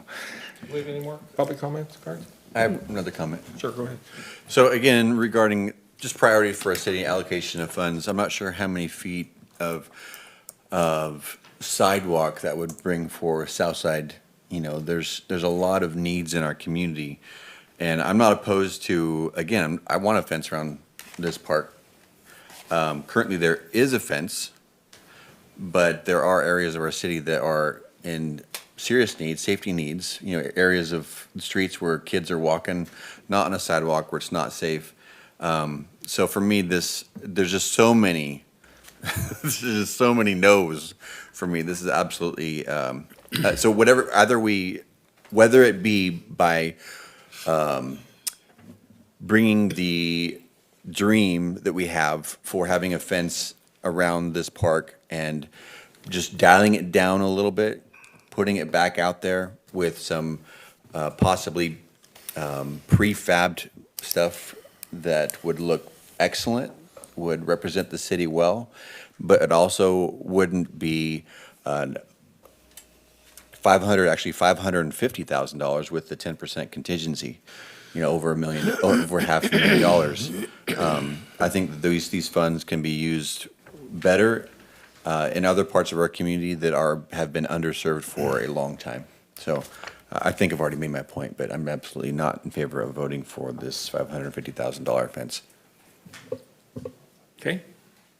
Any, Councilman Weber is on cue. Yes, thank you. So I appreciate the passion that you just displayed, Mr. Mayor. However, I think it's a fully appropriate conversation to have from this dais because we have an obligation to protect our citizens, protect our assets, and to be fiscally responsible. So I would politely and respectfully disagree with your comments about it being an inappropriate conversation. I do agree with Council Member Thompson's comments right now. This is a needed project for sure, but we do have the ability to lock the facility up. In fact, I think we do have a caretaker on the premises that I'm wondering what the caretaker's role is or responsibility or active participation in okay, but shake your head then, prove me wrong. No, you meant you call them a caretaker. Yeah, They're not, they're just a renter. Huh? Okay, so, Renter. what, excuse me? They're a renter, they have no role. Okay, so, thank you. So but we can lock it up at night, okay? But the issue there is lighting. We need lighting in there, okay? So do we need a fence? Yes, we need a fence. It's absolutely no question. I live a block away from it. I walk by it all the time. And I agree with that. But I agree that we also do have a higher obligation to make sure that it's as fiscally responsible as we can do. And I agree with Councilmember Thompson's comment about like infrastructure elsewhere, sidewalks. I mean, drive around the city. We got sidewalks with huge ramps all over it from roots, and then makeshift accommodations with whatever we can do to make it not a tripping hazard. So we got tons of stuff we need to do. I mean, I think we could walk and chew bubblegum at the same time. I think we could do this. I think we could, make a good decision that makes sense. And so there's my comments on it. I don't think we're there yet with $500,000. 550. Well, and just for clarity, my inappropriateness was bringing other contractors involved that were not part of the bidding process. That's what I'm talking about. We shouldn't be talking about that. We should it's a fair shot. Every contractor gets a shot at it. And then we look at and make a decision based on that. We talk about the elements, that's fine. The elements, the costs, certainly, that's fine. I didn't think that part of the conversation was Well, appropriate and too. I probably was confused, that's fine. I sometimes talk and ramble. Anyone else? All right, we will hold this item off. Can I confirm a couple things? Sure. So the idea is to pull it tonight, get a cost see what the impact of a change order would be on eliminating the curb. Yeah. And is that it? And then also, what, back to because they can do it, the awarding, the winning bidder here, I forget the terminology now. Change order. Yeah, it's a change order, but there's another term when it comes to actually taking a portion of their, where the pre-manufactured, where they're doing it in-house. And then if we were able to find that that was acceptable, that met all the specs. Reasonable, and my hunch is that's very doable. And then if they would have to tweak their, the other portions that are customized, what would that look like in the way of cost? So. Would that be a big enough change, or we'd have to? It would be a big change. It actually I'm talking is about is not starting from scratch, but. You're talking about like a bid deduction. Yeah. Yeah. I know you can if it's not real bid. This might be too much. It changes the dynamic of the bid, the scope of the bid, and then we would have to rewrite the bid and put it back out for RFP. Yeah, if it wasn't government, it would be real easy, but. Correct. We're not in my world. We have red tape. So- Yeah, and if I may, Sure. and having this conversation with contractors is not crazy. Anybody who's negotiating with the contractor and they come back and say, I want to build a fence for you, but it's going to be $550,000. And my response is, excuse me? I think there's a conversation that, can we, what if we change this? Or what could you propose to us? This is around roughly what we'd like, what people have spent time on as far as designing. But what could you do that would be more fiscally responsible for us as a city? Because we have a lot of needs, a lot of places that need infrastructure. So anyway, it's not horrible to revisit this with these contractors and have them come up with something else. Anyway, but yeah, for sure. So am I hearing the desire to pull it, rebid it with prefab that's close enough, and obviously make sure the prefab that's close enough is in agreement with the partner groups that were part of the design process? Yeah. We will also confirm with the state that we can continue to put a hold on the allocation of $177,000 to offset the cost of this project. Okay. Question. Sure. Don, you said that we are. Your mic. We are close to the end of being able to have that allocation? It's been extended for another year. I just need to confirm with the state how much longer we can extend that allocation for before it goes away. Sure. Okay, thank you. Weber, are you up for? I am, Okay. thank you. So Don, would we'd still proceed with the lighting? Because from what I understand, that's still. Yes, our construction manager is working with a lighting contractor currently. He's given us some estimates. We're just trying to pull that package together because we already have the authorization from council to implement it, pull that package together and get the lighting deployed. They're going to go out and do a lighting study to make sure that what they're installing is not going to be disruptive to the neighborhood in the evening hours. It's going to face in and not out towards the residential areas, and it's going to do what it's intended to do and deter campers and things like that. So that is in progress currently. Thank you. And by the way, if it's not doable with the prefab stuff, at the end of the day, it needs to be done. So I just like that all considered. If asking for prefab panels for this current bid is an instrumental change, we would have to scrap the bid altogether. Yeah, I get that. So, because then it would be an unfair advantage to this contractor. Right. And And we can't I do that. fully appreciate that, and I appreciate all the effort that these guys do a lot, our gals, a lot of work in putting these things together. But then at the same time, that's part of the industry. That's what you do. You do 10, 15 bids and you get one or two. That's how it works. But I think her question was, could they eliminate the concrete part of the bid would be reasonable? Wouldn't change, I don't think, right? That would not, and I can ask, but I don't think that the percentage of that would be as substantial to Sure. be an instrumental change. Never know. So, if that's the council's direction, and I guess we have to have a cap of what you would like that dollar amount brought down to, that you're comfortable with moving forward with this item, if that were to be an acceptable change order. So I think that's for discussion as well. I think find out what they would, what numbers they bring, then bring it back to us. Okay. Yeah. And I'll say this, and this is, it's a lot of money. And I know we talked about this back in March, and it was a lot of money. It's just gonna go up. If obviously, if we stay the same, everything, it seems like every bid we get, there's another item on the agenda tonight for the 2 trucks. We get a quote, and then a couple months later, it goes up. Right. And it's just the world we're in right now. Yeah, Allison, I get it. you're right. Okay. But, so we'll do a change order, see what that's like on the 6-inch curb. Right. Get an understanding on that. If that's not sufficient enough to bring it down, then we'll do a rebid it with a requirement for prefab fencing that's close enough to the schematics, and work with the groups, the Historic Society and the. Gotcha. Okay. All right. We got clarity on that one. Item number 5 was pulled by, I forgot now, who pulled 5? Mr. Thompson. I guess I'm being cantankerous tonight, which is fine.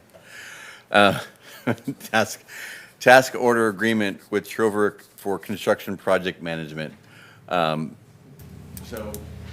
Mr.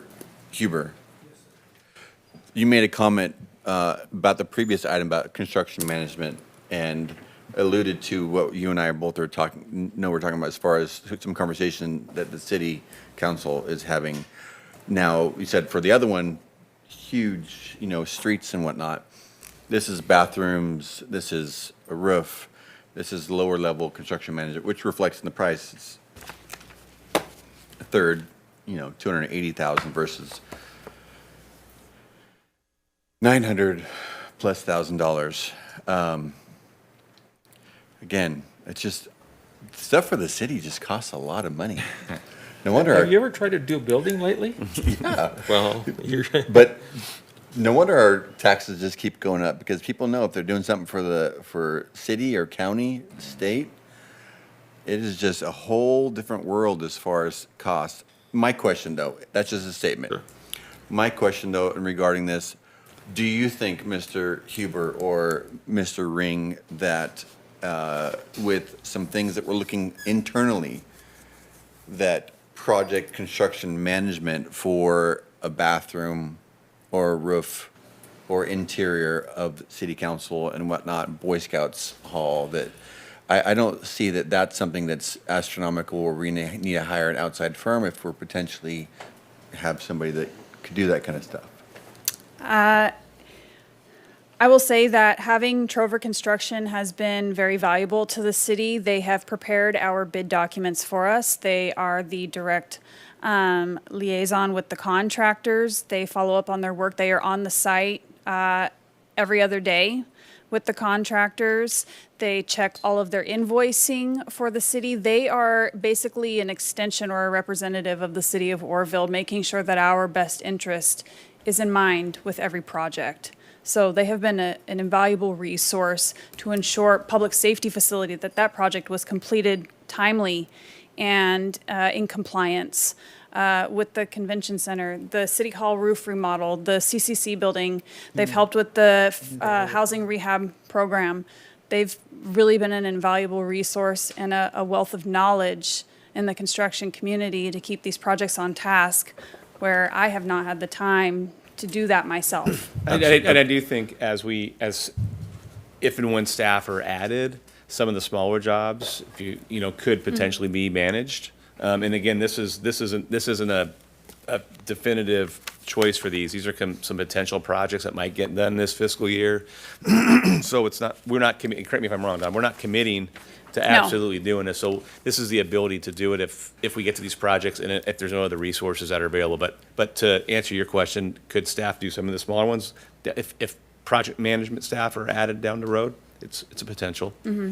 Some of the bigger ones, I probably. Yeah, I hear you, sure, but Yeah. there's potential savings that could be found in this.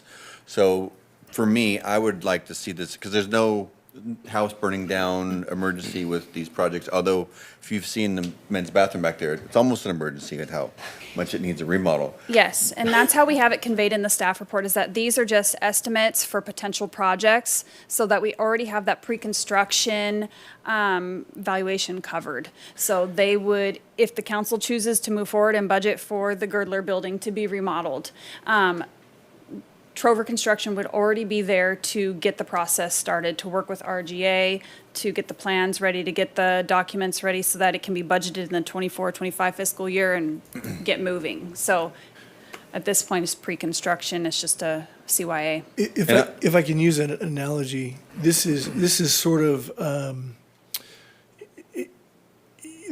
picture kids loading a water pistol, right, for a water fight in the summer.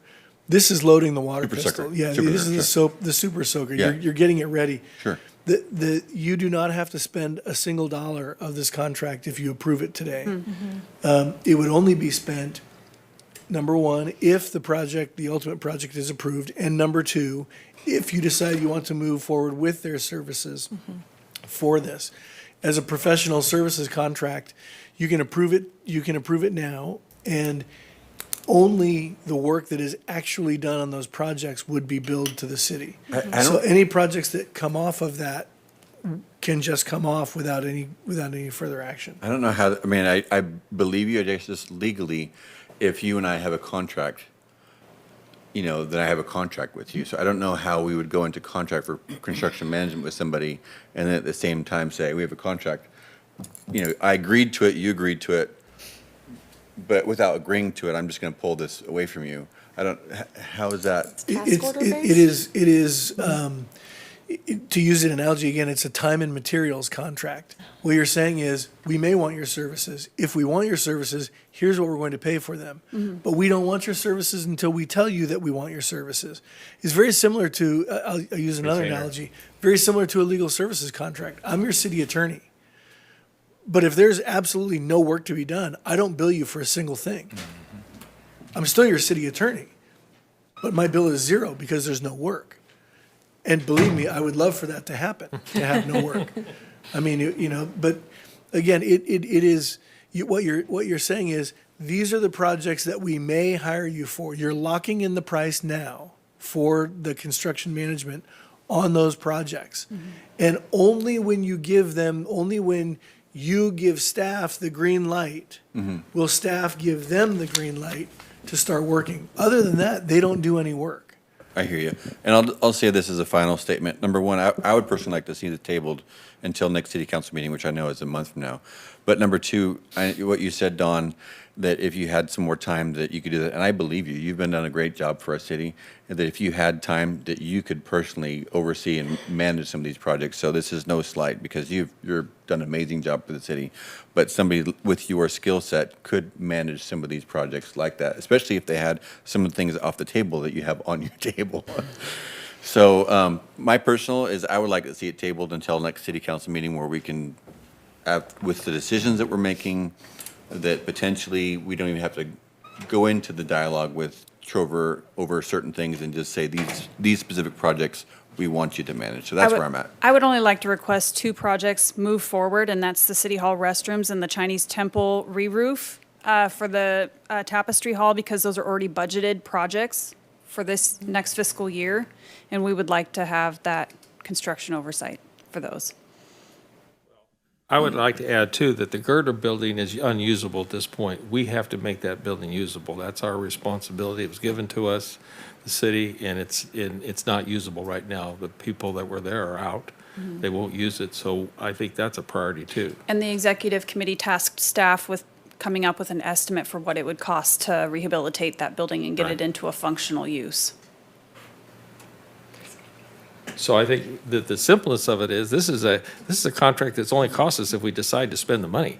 They don't walk in the door and get their total amount. I mean, I don't know why. And they're already currently under an umbrella contract with the Right. city. This just, again, defines exactly Adjusts what it, those yeah. tasks are. I think if we don't move forward with this, we're just wasting more time, frankly. Any other comments? I guess, you Go pressed ahead. before I Go decided to ahead. talk. Go ahead. I can Grace, process go a little ahead. more. We're disabled over here. We don't get to punch our button. I guess my thought is because it's an option to utilize them for these services, that even if we move forward and expand staff, that then that staff person can really decide, hey, what's on the plate right now, and ensure that things move forward. So I'm comfortable with it in the sense that because it's an option for each project, not a guarantee for each project. And that does allow us to continue to move forward on immediate projects that are soon to be underway. And at that same time, onboard staff that would help create an easier transition into work at the city. So I'm in favor of it. Vice Mayor Smith was on the next queue. Yeah, I guess I'm just sitting here listening, kind of conflicted, because I see the value of each point, given the fact that they can't move forward unless staff is given a direction on any particular project. However, I don't think it would hurt us to just include the two projects that Don had mentioned, and then to come back after a couple of weeks here, because potentially there may be some changes internally, and fresh eyes will be looking at this. So I don't think it would slow anything, because that's what I was hearing. So I think that the other two projects definitely need to, obviously, because of what you stated, but then we can just not include those and then give new opportunity to then, pick that ball up. And it may very well be just as, comes back to us just as it is now, without any changes. But I'd be inclined to just, let's include those two projects in this, and let the others be reevaluated.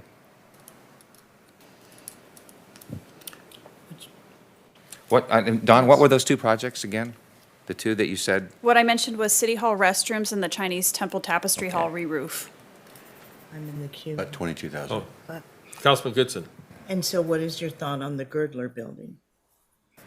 That is inoperable. I'm just saying that we just approve the restroom project and the temple project for the reasons Don already stated, and then probably in a very short period of time, we'll have the rest of this come back. But I don't think it's going to slow down progress or work by approaching it this way.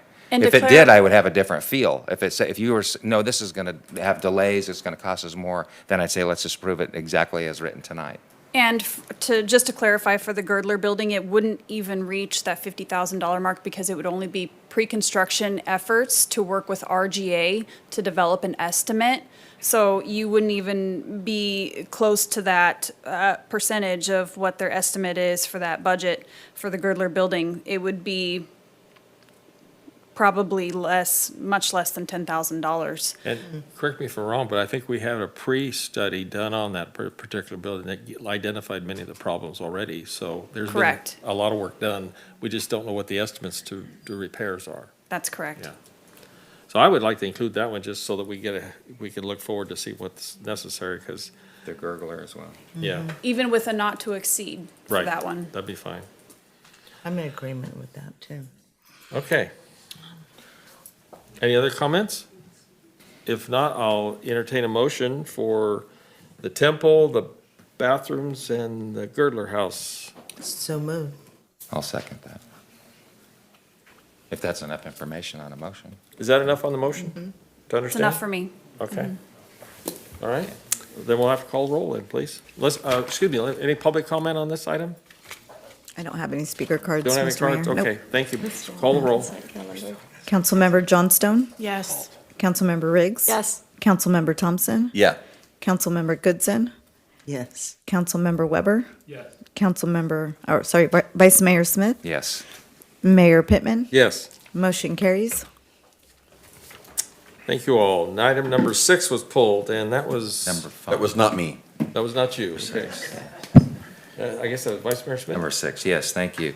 The question I have for this particular additional work, some $92,000 plus, $92,807, was that put out to a bid, RFP, or is this because it's within a certain dollar amount that we can just ask the contractor, can you give us a bid for this additional work? This additional work was not included in the RFP. It was later discovered in conversations with our Public Works manager that the piping for the Bedrock Park area is old galvanized pipe with numerous failures causing leaks, so we don't even have that park being irrigated currently. This would be taking advantage of the contractor being there and already trenching in the area for the new Portland Loo project, and trenching a new water line to service the irrigation for that park that's being underutilized currently. So my feeling is it should have been put out the bid, and here's what, and again, now I'm putting on my other life on, but, because I used to do this kind of work, and it's just, that's really, I mean, number 10 wire at $150 for a 500-foot roll. You got 3 strands running through a 2-inch PVC pipe. That's a lot. And I just think that if we had it through the bid process, we would get, now I don't know, there might be other constraints or timing, and we should have, in hindsight, thought about that because we knew that park was having those issues to begin with. This isn't like a surprise. But that's a big number for the amount of actual work. And then I don't even like the drawings. I have issues with the drawings, actually. I think that there's missing material as it's proposed for serviceability later on. Again, I'm putting on another hat for a moment, but just the fact that we did not put this out for bid, that number, in my opinion, kind of reflects that a little bit. It's like probably almost, in my opinion, it's just a lot more than it should be, I think. So. Okay. But will it delay, I mean, by us putting this out, how does that impact the Portland, the other? It will not impact the Portland Loos project at all. And that was kind of my thought. It probably should not.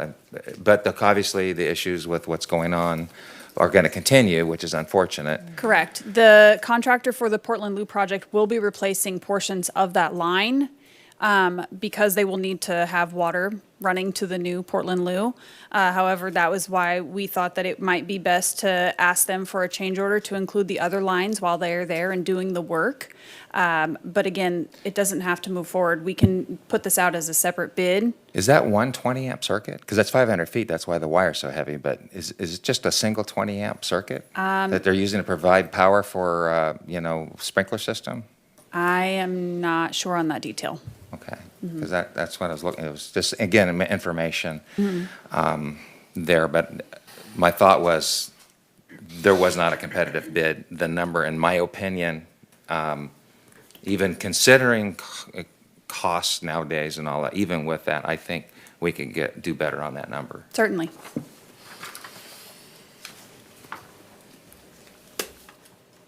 Any public comments? I do not have any blue cards for this item. Any council comments? I'll just say this, it's just a tongue-in-cheek, that I'm feeling old, right? Back in my day, this would have cost.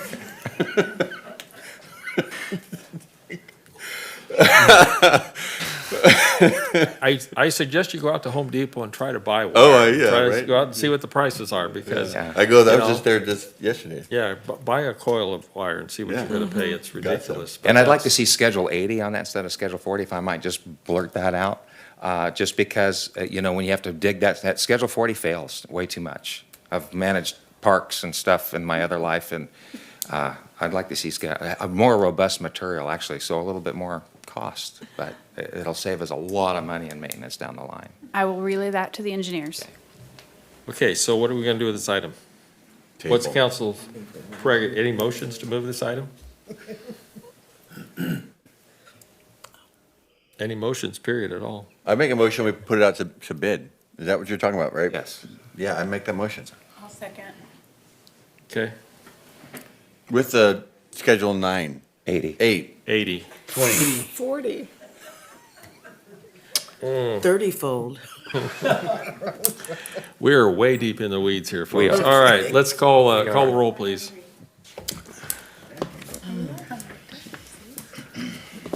Councilmember Johnstone? Yes. Councilmember Riggs? Yes. Councilmember Thompson? Yes. Councilmember Goodson? Yes. Councilmember Weber? Vice Mayor Smith? Yes. Mayor Pittman? No. Motion carries with 6 yeses and 1 no. All right.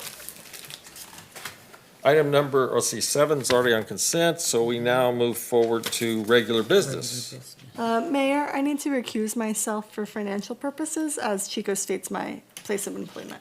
Oh, okay, on item number 11? Yeah, All right.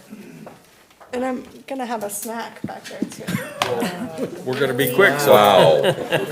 Rub it in. And this evening, we have Heather McCafferty, our facilities curator, here to present the staff report to you. Welcome, Heather.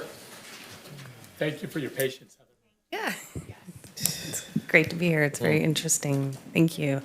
Thank you for your time tonight. I am submitting a staff report and a request for funds from the Community Enhancement Fund for the making of a documentary film on the Chinese temple in partnership with CSU Chico's Anthropology Department, as well as their Advanced Laboratory for Visual Anthropology, and the acronym for that is ALVA, moving forward, and also the Museum Studies Program. The initial inspiration for this film was that one of our long-term docents, Jan Clay, is she's turned 88 and she's stepping away from her role at the temple. She's been associated with the temple since the 1960s. So she has extensive knowledge about the temple, and her family has also contributed items to the temple. So I was hearing from the docents that, you know, we need to capture her knowledge and you know, make some videos of her. So I thought that I should make contact with some of my former colleagues at Chico State, Dr. Brian Brazil, who runs the ALVA Lab, Advanced Laboratory for Visual Anthropology, and Dr. William Nitsky, who is the director of the Museum Studies Program. Dr. Brazil trains students to make professional documentary films using state-of-the-art equipment that was purchased with a National Science Foundation grant in 2012. And this gives access to the students to use high-quality cameras and editing equipment, and they're also trained to use the equipment to make documentary films. So Dr. Brazil and Dr. Nitsky were excited about this idea and have put together a team of 3 students, graduate and undergraduate, including a director, a cinematographer, and an editor. I want to mention here that I have extensive experience working with both Dr. Nitsky and Brazil, and in my former role as curator, faculty curator at the Villain L. Smith Museum of Anthropology. And based on my experience with them and the quality documentary films I've seen them make, we partnered with them a lot for a lot of the exhibitions that we did. I have absolutely no doubt that they will help the students to create a very high quality professional documentary film. And the film will do 3 things. First, it will explore the rich history of the temple, and it will include interviews with docents, the Chan and Ji families, historians, experts, and scholars. Second, the film will serve as an educational resource that can be shared with the public and increase awareness and appreciation of the temple. And finally, the film will serve as an archive for future generations, capturing the voices and stories of the film's participants for posterity. And I feel like this is also a very important aspect, because as the temple gets carried on through the generations and the docents, we lose things when people leave and these things aren't recorded. The films will be made through ALVA. The films that are made at ALVA are formatted for submission to PBS. So they have a strong relationship with the PBS station out of Reading and Sacramento, and very often PBS picks up ALVA films for streaming and airing on their channels. Their films are also submitted to film festivals and have won awards, including a regional Emmy. I've already started meeting with the filmmakers to provide them with resources and access to the temple and introducing them to contacts. They would like to travel to the Bay Area to interview members of the Chan and Ji families. So those are descendant families who helped to care for the temple many years ago. Additionally, they're also going to be making trips to from Chico to Oroville for filming, to interview the docents and local historians. The students did apply for a $5,000 grant that fell through. They did not get the grant. And so now they are seeking funds for travel, accommodations, and stipends to support their work on the film. So far, they have raised $1,300, with $1,000 of it coming from Jan Clay and Ann Chamberlain, who are docents at the Chinese Temple, and $300 from Elva. Without adequate funding, the film may not move forward, so I've included a request for funding in the staff report. Should the film be made, the Chinese Temple could offer the DVDs for sale in the gift shops, show the film in the temple to visitors.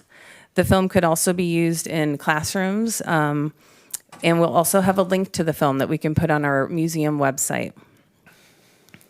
Let's see, once we finish the film, we could have a public screening at the State Theater, which I have already spoken with Cindy Danaluke about that. And that would be a great opportunity to celebrate and share the stories of the temple and acknowledge the city's continuing support of Oroville's rich cultural heritage. The story of the temple cannot be found in any one book. Rather, it is dispersed throughout the temple and complex, the archives, the collections, the records, and in the collective memories of docents, descendant families, historians, and scholars. This film offers us the opportunity to bring these voices together to tell the full story of the temple. With this, I recommend supporting the making of this film, and I'm submitting a request for funds in the amount of $2,000 for travel, accommodations, and student stipends.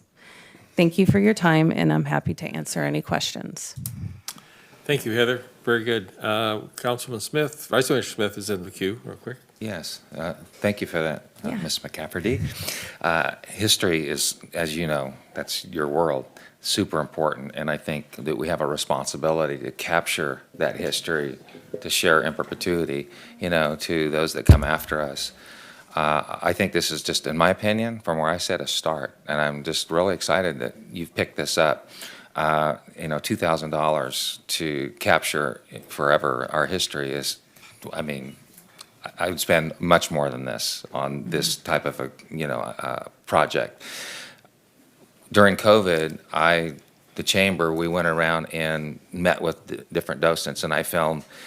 You don't want me doing this project. I got by during COVID. I had one filmmaking class. I faked it, but on this level, this is what it really deserves. But I share that to say this: there are amazing people that have a treasure trove of history stretching back, maybe just one off generationally from those that pioneered into and made Oroville what it is. And we're losing those people rapidly. I think of Bud Bolts. that guy is just I could sit there and listen to him for hours, talk about, of all things, tools. I know it's really boring and most people probably wouldn't want, but for us guys, we like tools, right? Wrenches and, but just all of the history that's there and his knowledge. I'd love you, just have you, if you can, I can't give you direct, that would come from Mr. Ring, but maybe to have us look into expanding this as a project, because time is of the essence. These folks are, all of us have an expiration date. But I just had a deeper appreciation meeting with and filming some of the docents and the information that's there. Got a ton of B-roll. If something did happen, I thought, well, at least I've captured it and I can put it on a DVD and at least it's there for public interest. But anyway, I think this is easy. And I think we need to do a whole lot more. So that's my comments. Thank you. Councilman Goodson. Yes, I was looking at this, and I just want a clarification from Ruth in regards to our Community Enhancement Fund. If I recall, our last city council, we had approved $10,000 from that Community Enhancement Fund with, for the fireworks, with the approximately $10,000 for matching donations. So if this was to be approved, then that fund would now be reduced. It would go into the next budget. So you Okay. have another So we have another 20,000 20. starting July 1st. So it would come out of the next year's budget. Thank you so much for the clarification. So it's doable. Yes. Councilman Weber. Right. Yes, thank you. I have a couple of questions. How long will the film be? I think they're 24 minutes because they're formatted to be able to fit into a PBS time slot. Mhm, Okay. Yep. Okay, gotcha. How soon, if the council approves it, how soon would they start filming? Because I agree with what Yeah. Vice Mayor Smith was saying, like time of. Right away. Okay. They've already actually filmed Jan Clay because Oh, we okay. felt that was an incredibly important aspect of the project to move forward on. Maria and I, along with the mayor, and I can't remember who else was there, but I know the mayor was there, and Maria and I and our kids went to you were there, the Chinese New Year Yeah, celebration. yeah. Fantastic with the dragons and all that stuff, with the dance and Yeah. all that. So would they film that too? Could they film that?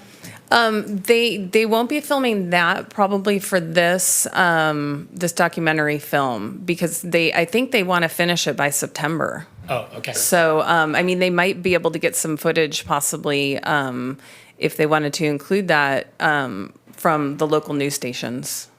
Yeah, that'd be fantastic. You know, to kind of. Yeah, that was beautiful. last Now, year. are all the people who are putting this project together, are they all students over there at Chico State? There's 3 students, yep, and then there are 2 faculty people who kind of are overseeing it. So who was the primary one that kind of put the budget together for this then? Was it the students or the faculty? It was the students and the faculty working together. Okay. Yeah. So I think they undershot this dramatically. What did you say, $2,000? Yeah. Yeah, I mean, the grant that they went for was 5,000 is what they were hoping for. And I thought, you know, I wasn't sure what was a manageable amount to request from the city. So I thought 2,000 was what I proposed. I'm super down with this idea, and I'm going to make a motion that we approve it and we get them $5,000.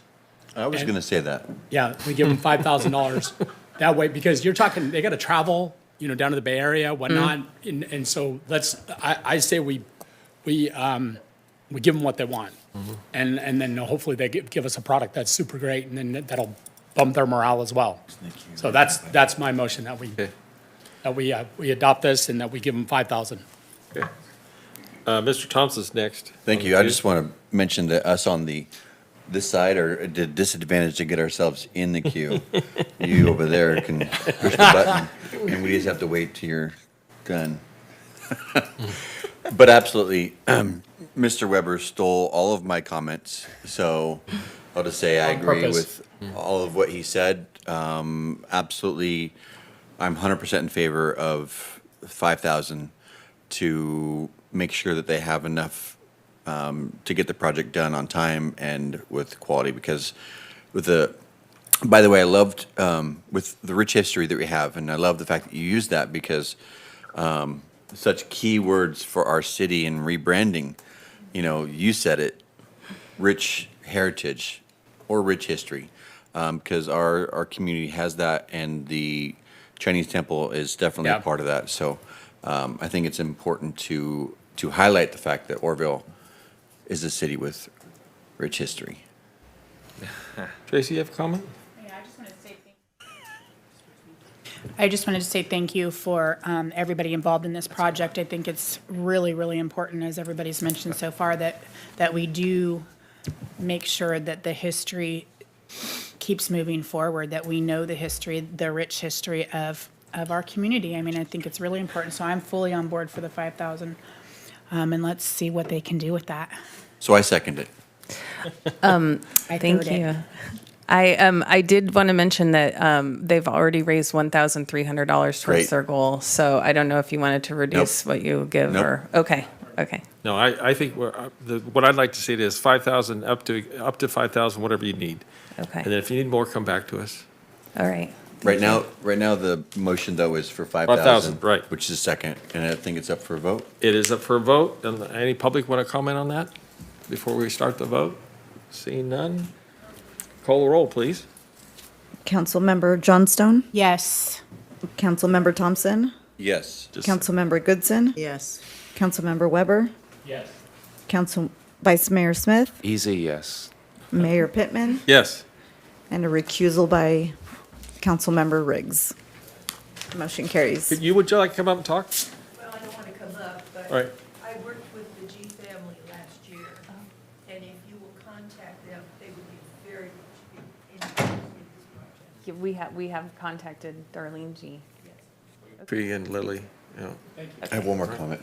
Yes. Just thank you for putting this together. Mm-hmm. It's a great idea. We appreciate you doing this.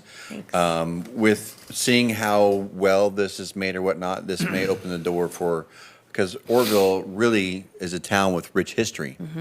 And so there's other aspects of Oroville that could be highlighted, that could be potential projects for future students. If we could see like this is really done well, this is something maybe we can partner together in the future with Chico to Yeah. see other aspects of the rich history of Oroville be highlighted. Yeah, I think You are so. Henri. I think so. Before you step down, would you let the council and the public know where to contact you, in fact, where your new office is?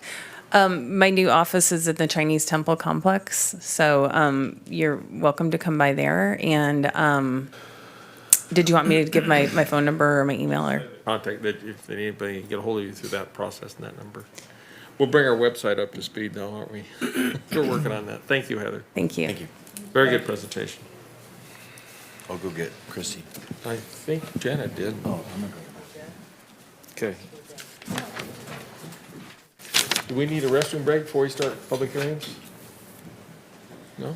Okay. Thanks for my cookie break. Your cookie break. And milk.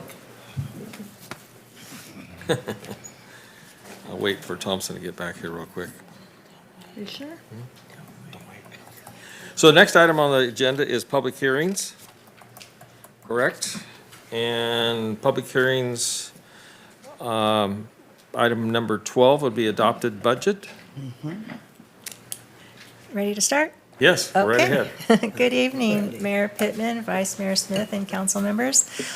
2 weeks ago, you heard a budget presentation and received the preliminary budget. We had a great discussion. I'm not sure if you want me to touch on any more highlights or if we're good. There was no change in this will be our working budget, our adopted budget. There were no changes except we added a nice transmittal letter from our city administrator. So other than that, it is the exact same budget, except for I have to give a shout out to my editor. She checked it over again after I made the changes and she said it was free of typos. So.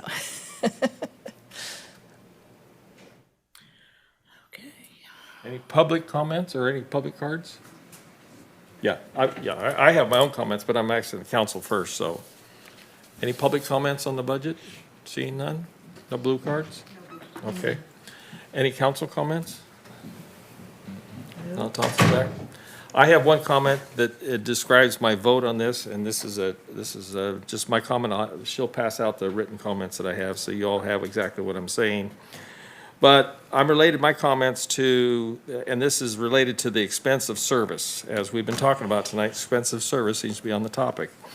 And in no way are they presented as comments to represent any lack of staff performance in any way, shape, or form within the organization or in the contracts. But I still see the CAL FIRE contracts costs as a one-line item on the budget, preliminary budget. However, there are other hidden costs that were never presented to City Council for consideration in that choice.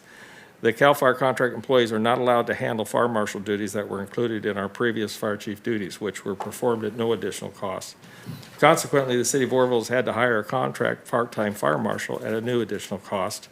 That particular cost today for 2 days a week is about $8,580 a month and $102,960 yearly. In addition, when the city had a full-time fire marshal, duties were addressed in a shorter period, and in comparison, the part-time position has a potential of extended time for permit and plan approvals. Another hidden cost in the city fire equipment usage, vehicle mileage is estimated to have doubled from previous Oroville City fire equipment use, consequently reducing the equipment lifespan and increasing the cost of replacement, maintenance, fuel, tires, and other city equipment. CAL FIRE's personnel staffing of the Oroville City Station contract does not require certified emergency medical technicians. All previous Oroville City fire personnel were required to be qualified EMTs, which is a higher level of service to the public. The annual weed abatement program at roughly 4,000 inspections was shoved off to the new code enforcement department with no really additional compensation to that department. Whereas Oroville City Fire personnel conducted all weed abatement inspections with fire personnel at no additional cost. The intent of the newly formed Code Enforcement Department grant was to enforce and abate nuisance properties, vehicle abatement, and huge trash problems. Weed abatement was never a planned activity for this code enforcement grant. And I, as a city council, was not informed of the additional expense to code enforcement in the consideration of the CAL FIRE contract. The decision to move this extensive task was done by the city administrator without, I think, council approval. Oroville City personnel previously were required to pass an 18-month fire training program in Oroville City buildings, restaurants, facilities, high-hazard occupancies, manufactured complexes, high-hazard residential systems. All this information was included in an 18-month examination process. There were examinations on the fire hydrant, location, street names, and city jurisdictional limits. Currently, there are fire personnel working for Oroville City Fire Station that have none of this training. Some of the CAL FIRE personnel assigned to Oroville City Station have never even seen the city equipment, facilities, or fire suppression systems once they're assigned to work there. Other consequent actions have happened. Over 50% of the Oroville City Fire staff converted to CAL FIRE personnel have left for other departments with much better working conditions and benefits. Previously, they had worked the 56-hour work week with city employment. The state employment requires them to work a 72-hour work week for a lower wage than the 56-hour work week. This has been a huge loss of Oroville City financial investment in the previous fire employees that have moved on. Previously, Oroville City Fire daily training was focused on firefighting, rescue activities, and pre-fire planning and structures of the city. The new CAL FIRE training program includes focus on large wildland fire incidents and have little training scheduled on structure firefighting knowledge, skills, and techniques. During the CAL FIRE contract discussion, the perception that moving city personnel to state employment would require the city's future cost of employee benefits and PERS retirement cost per employee was proclaimed by the city administration. That assumption is false. The state is billing the city for all those benefit and retirement costs. Let me repeat. The state bills the city for all those benefit and retirement costs. The state sets the price of that cost. Included in the contract is the fire dispatching services. Oroville City Fire had originally paid for 2 police department dispatch positions. Now those positions are lost from Oroville Police Dispatch and are funded by 2 CAL FIRE dispatch positions. I have a table on these comments here, and the table roughly states some numbers to it, and on the first left side it says the last year of the Oroville City Fire budget was $3,889,439.97. The current projected number in the contract, the expenses up to date, and I say projected number because we won't know what the total cost for this year is until October 1st. They bill after the year, and then they have what they call a true-up, I guess is the term to use. So this number here is projected. The maximum contract year is $4,836,000. Today, it's projected at $4,108,457. So I'm using that number as a projected number, so it may change October 1st. The additional cost that I added here was the new part-time 2 days a week fire marshal expense yearly at $102,960.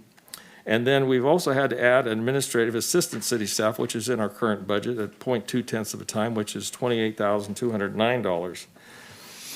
The increase in apparatus and equipment expenses due to the increased activity, that's a number that we could audit if we wish to, but I'm being told that their mileages are twice as much as they were before the contract.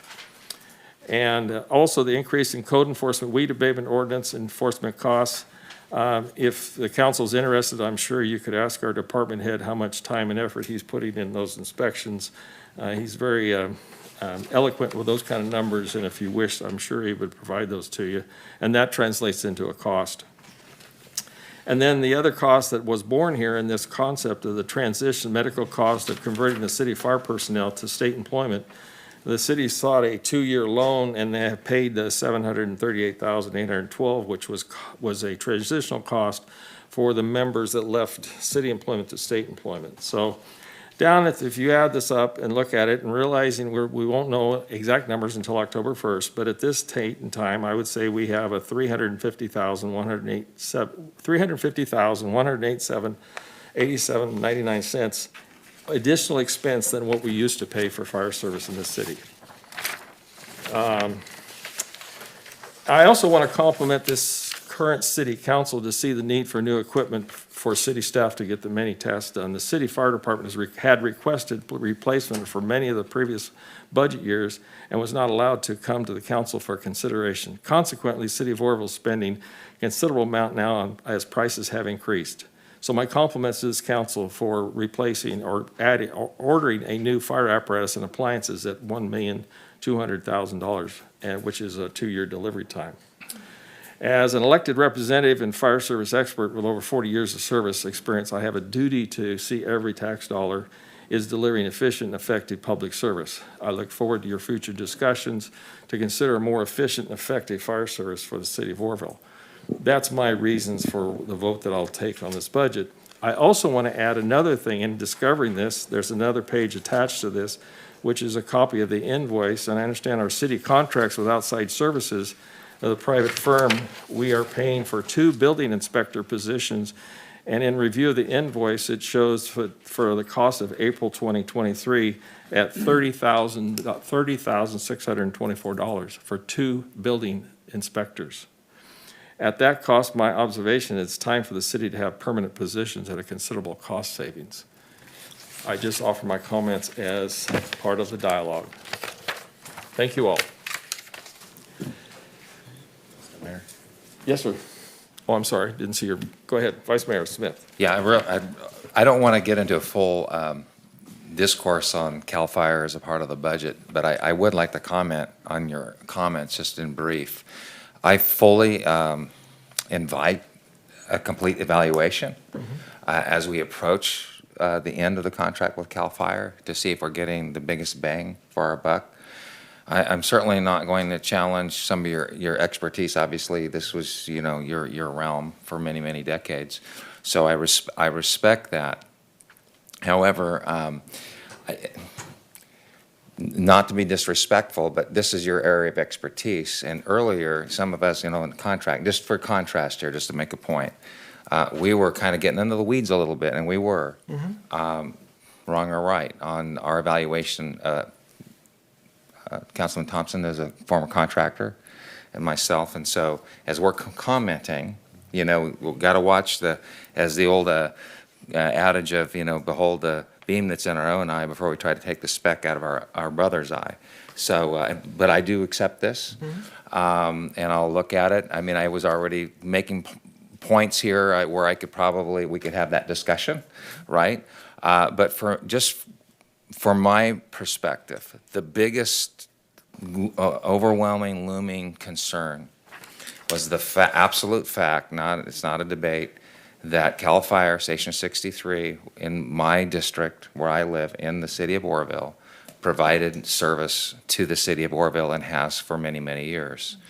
It's disproportionate. They run many more calls on our behalf than we reciprocate.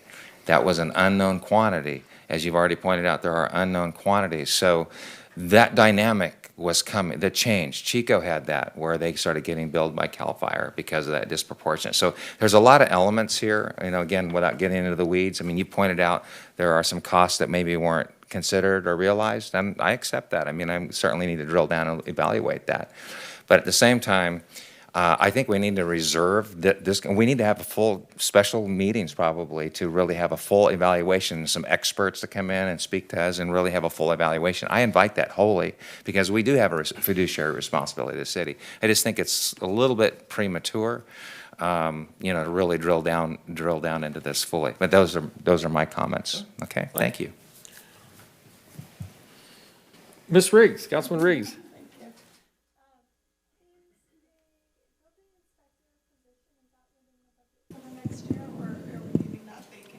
Sounds like Don's wanting to answer this one. Yes, it is in the budget for next year. Well, and I would add, I appreciate that. Just when I saw this invoice, I was a little bit shocked, and we have to look at all our outside services because I'm just saying that that's a shocking number, but at the same time, there may be occasions where we need for a temporary need for a person. So I'm not closing the door to outside services. I'm just saying that what we're looking at there was pretty expensive and that kind of thing. I really wasn't even looking for that until I asked and got the details from our finance officer, and she showed me that invoice, and I go, oh, wait a minute, what's this? So, and I want to thank our finance person. She's been very helpful, because as you look at the contract, there's a minimum, maximum, and you have to look at the details, and her prediction of expenses is really difficult to do. And like I say, we won't know in this particular one until October 1st, so. Yeah, thank you for saying that. Yeah. Councilman Weber's up on the queue. Yeah, thank you. So I, as a newcomer to this discussion, I used to sit out there quite a bit and listen to it. I do agree with Vice Mayor Smith, and that it's probably just a little too early in the contract to have this much discussion and speculation about what it may or may not be. I think that we will watch the contract unfold and then see what happens. I mean, I think, you know, and it could balance out. It could be one way or the other, you know, so, but I appreciate your passion on this for certain, Mr. Mayor, I really do. But I think that, you know, we'll let it kind of unfold. I had a person kind of giving me the business not too long ago about the camera system that was vandalized over in Southside, and I was like, hey, why don't we wait for the data to come back before we, you know, Sure. and let's wait to see what the next 2 years says. So I mean, we're in the contract, we'll see what happens, and then we'll make a decision based upon, you know, what's better for the city at that point, so. Appreciate that. I also would, and I want to add again to Ruth, when I look at her numbers, and I looked at the previous cost of the particular fire contract before we moved, there was a big jump one year, and what the heck, what was that? And then I found out it was the grant, we had a SAFER grant for personnel. And after that grant sunsetted, then we had to pick up the cost of the personnel. That's why it made sense. So we're looking at these budgets. There are hidden costs in there that you have to really detail, and I appreciate her time and effort to not kick me out of her office, so. Thank you all. Okay, any other questions on the budget? Entertain a motion for it. I motion that we adopt resolution 9139. I second. Any public comments, again, before we call the roll? Looking clear? Please call the roll. Councilmember Johnston? Yes. Councilmember Riggs? Yes. Councilmember Thompson? Yes. Councilmember Goodson? Yes. Councilmember Weber? Yes. Vice Mayor Smith? Yes. Mayor Pittman? No. Motion carries with 6 yeses and 1 no. All right. Next item, number 13, appropriations limit. The council, Good is that evening yours again? Yeah. This is our annual exercise to meet our requirement to make sure that we are spending our property taxes according to the law. So I've done the calculation and we're plenty under the limit. So this is just a public hearing exercise that we do every year. Any questions from council? Any public comments on that item? Any blue cards? No blue cards, Mr. Mayor. I'd entertain a motion. So moved. Second. Moved and seconded. Call the roll, please. Councilmember Johnstone? Yes. Councilmember Riggs? Councilmember Thompson? Yes. Councilmember Goodson? Yes. Councilmember Weber? Yes. Vice Mayor Smith? Yes. Mayor Pittman? Yes. Motion carries. Thank you all. All right, we're nearing the end of the agenda here. Public communication, hearing of non-agenda items. Anyone again? Seeing none, we'll move forward. Reports, discussions, correspondence, council announcements and reports. Council, any announcements? Go ahead. Councilman Weber, or Goodson, hit the button first. Go ahead. Juneteenth was remarkable.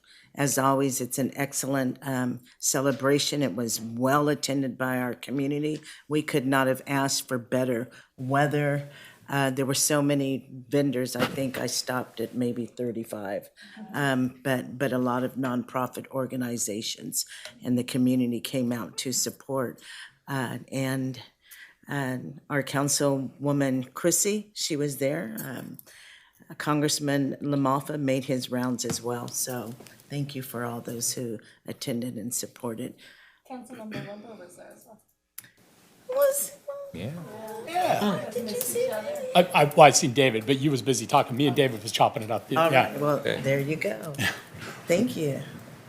All right, anyone else? Councilman Weber's next. Yeah, thank you. I was just going to say the same thing, but I'm going to start with Friday night. With there was the show and stroll downtown. That was a lot of fun. There was a lot of hot rods and Harleys and just fellowship and camaraderie, citizen camaraderie. It was a lot of just a lot of fun. Had a lot of really fun conversations. And then Saturday morning, I got up and I went to the Olive Festival. Danny Ballard did a fantastic job, put that on, and it was. I could be wrong, but I think its vendors also increased from last year, and the attendance looked fantastic as well. And then I got to take a cool ride to Bucks Lake on my Harley, and then I came back, and then I went to the Juneteenth Festival. That was awesome. And Council Member Goodson, was there more vendors than last year? I believe so. Yeah. I think so. Yeah, it was great. There were quite a few. It was a wonderful event, and then Father's Day was awesome too. So it was just a jam-packed, cool weekend in beautiful Oroville, California. Vice Mayor Smith, please. Yeah, all the festival was great. Went to that. Normally, I'm a vendor at the Juneteenth event, but I had another obligation, so I couldn't be there. But it's always good to hear that it's a successful event. And so that's my activities over the weekend. Okay. Anyone else down this side that? Where was there? Because I didn't get it. Like, how did you guys? I guess I'm out of the loop as far as Facebook, Twitter, Instagram. Gotcha. I'm not on. Yeah. And so you probably are not on most of them. Has the coordinators done event invites in the past for that, or? We've never got an actual public invitation, but thanks for bringing that up, because there's nothing wrong with the correspondence slipped in our inbox. Right. So that we can Easy all. peasy. Absolutely. Because I'm like, oh, what? Oh, Right. cool. Yeah, it would be nice to know about. Absolutely. Okay. Okay. Definitely bring that up. I'm looking at the rest of this table because our machines aren't working, so I'm manually asking. Okay. All right. I'm going to add a quick item. I attended the Creekside dedication for the new Creekside Senior Apartments in Chico, and that was a CHAD project for the Chico Housing Agency. It's their largest project. They put together over 120 units, and the seniors are tickled to death with the project. They have their own gardening benches, and they have a dog park. It's really a nice facility. I had a long talk with the executive director, and I'm inviting her to come to Oroville, so hopefully we'll see one of those projects here in town. And then I got the chance to attend the BCOE Farmers Market that the city helped participate at Oakdale Heights School. There was, they were asked to do the welcoming, and welcomed them all, and there was about 300 or 400 kids there, and they had a farmer's market with fresh produce and taught everybody how and what to do with it, and the kids had a good time. It was a great facility for that activity. That's about it. Future agenda items, any councilman? Yeah, I got one. Sure. Oh, did I say that before you hit the button? No, please go ahead. No. No. Go for it. I was 1 second behind you. My dad taught me ladies first, so Yeah. go for it. I was just wondering, probably Mr. Ring, can we get an update on the Gateway project? It was my understanding last year when we had discussed it, and Mr. Mendez was here, that it was understood that a part of that transition of property ownership from the city to Mr. Mendez, that we would have goals and milestone reports. And so I'm Yes, we hoping can do that. that we can get I know that on the Don and I have agenda. actually been working to calendar a meeting with Mr. Mendez, and so we will continue to make an effort to get an update and report it back to the council for sure. All right, thank you. Councilman Thompson. Thank you. I would like two things on the agenda. I'll say the first one so I don't forget it, is we had mentioned, I don't know how many times on this council, to revisit the document for the city. What's that called? City charter. The charter. City charter. Oh, gosh. 8 years. Are you reading my mind? I would like that to be put on. Can I- ASAP. What I was going to put on the next agenda, I was going to mention it, was to have the council appoint 2 members to an ad hoc committee. I know I've been working with, Mr. Belser and I have been talking about, right now we're in the process of reviewing the city policies. And once we're getting, and actually, and Liz, I don't want to leave Liz out, but once that document gets done, it's going to be forwarded on to our city attorney for review, and then ultimately, we're going to go through the process of working with labor on it.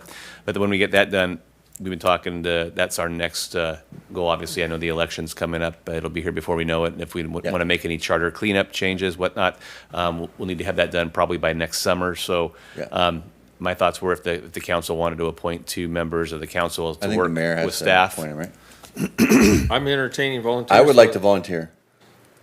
Councilman Thompson. I'd like to volunteer. All right. Sounds like we got 2 volunteers. I can do that. So appointed. Thank you. You bet. Thank you Second- for willing to do So it. did you need anything else on the agenda? Yes. Yes. For tonight? No, for, with regards to the charter, do you need anything agendized? Just what you just said. Move forward. Yeah. Just want the ball moving I forward. think the one item is a target goal that it could be on the next election, that we could put it on. Right, The 2024. next General election. presidential election. Yeah. 2024. Yeah. Yeah, it's presidential, okay. Sounds like it's going to be very political. Well, no, I just want to make sure because Right. the general election, I think, is the right term for it, but it is. But it is the 2024, because I know sometimes they have the primaries. Right. And I apologize. Did you want an update? No, I just what you said. We're good. Moving Okay. forward. We're moving forward. Okay. Yeah. Yep. The second thing I would love, if the council would so be obliged, would be at the end of every city council meeting, we have the long-distance runners who are in the audience who have the benefit of getting these staff and council announcements, some of which are great reports that we do every council meeting, but some of them, for example, when Ron brings his reports from code enforcement, that's a huge part of what's going on in the city, and only the long-distance runners, are the ones who get to hear it. Sometimes it's only a couple that's in the audience. The other things as far as council announcements and reports, some other things are really important that the council announces, and again, the only ones who hear it are you amazing long-distance runners. So with that said, I would actually request that this part, specifically council announcements, future agenda items can move, stay to the back and all that. But as far as council announcements, staff announcements, that those be brought to the front so that when people are still in the audience, we can hear about what's going on with code enforcement, or with the city can hear what's going on, and the community can hear the announcements that are going on before they exit the room. Councilman Johnstone. Thank you. I would like to, thank you. Darn microphone. I would like to see, because Ron does give great reports on code enforcement and everything that the department is doing, and I love hearing Ruth's reports. I love hearing Don's reports. I would like to see that as part of a customer service to our constituents, that those are monthly updated on some kind of, maybe our city website when it gets updated, or a social media site or something like that, so that the people of Oroville are hearing, and Right. they don't come to the city council meetings except for you long distance runners, right? So they don't really know what's going on. There's a lot of people that complain about things not getting done, but they don't realize the inner workings that we are all working on to get those things done. So I would like to see it publicly announced, because Ron's department's doing amazing things out there. Don is, working on some great projects. So I would like it to be not just, brought to the front of the city council meetings, but, Yeah. published out there. I think it's a good idea. So noted. Who else? Oh, Vice Mayor Smith, are you up? Or Goodson? And then, Okay. I'm sorry, did I? No, you had a good point. Who's up next? I think I am. Okay. So future agenda items. I was waiting for that beautiful wall and Table Mountain and the completion of all of that. That K-rail has been there forever, and it provided a lane for me. As you know, I commute frequently in my mountain bike.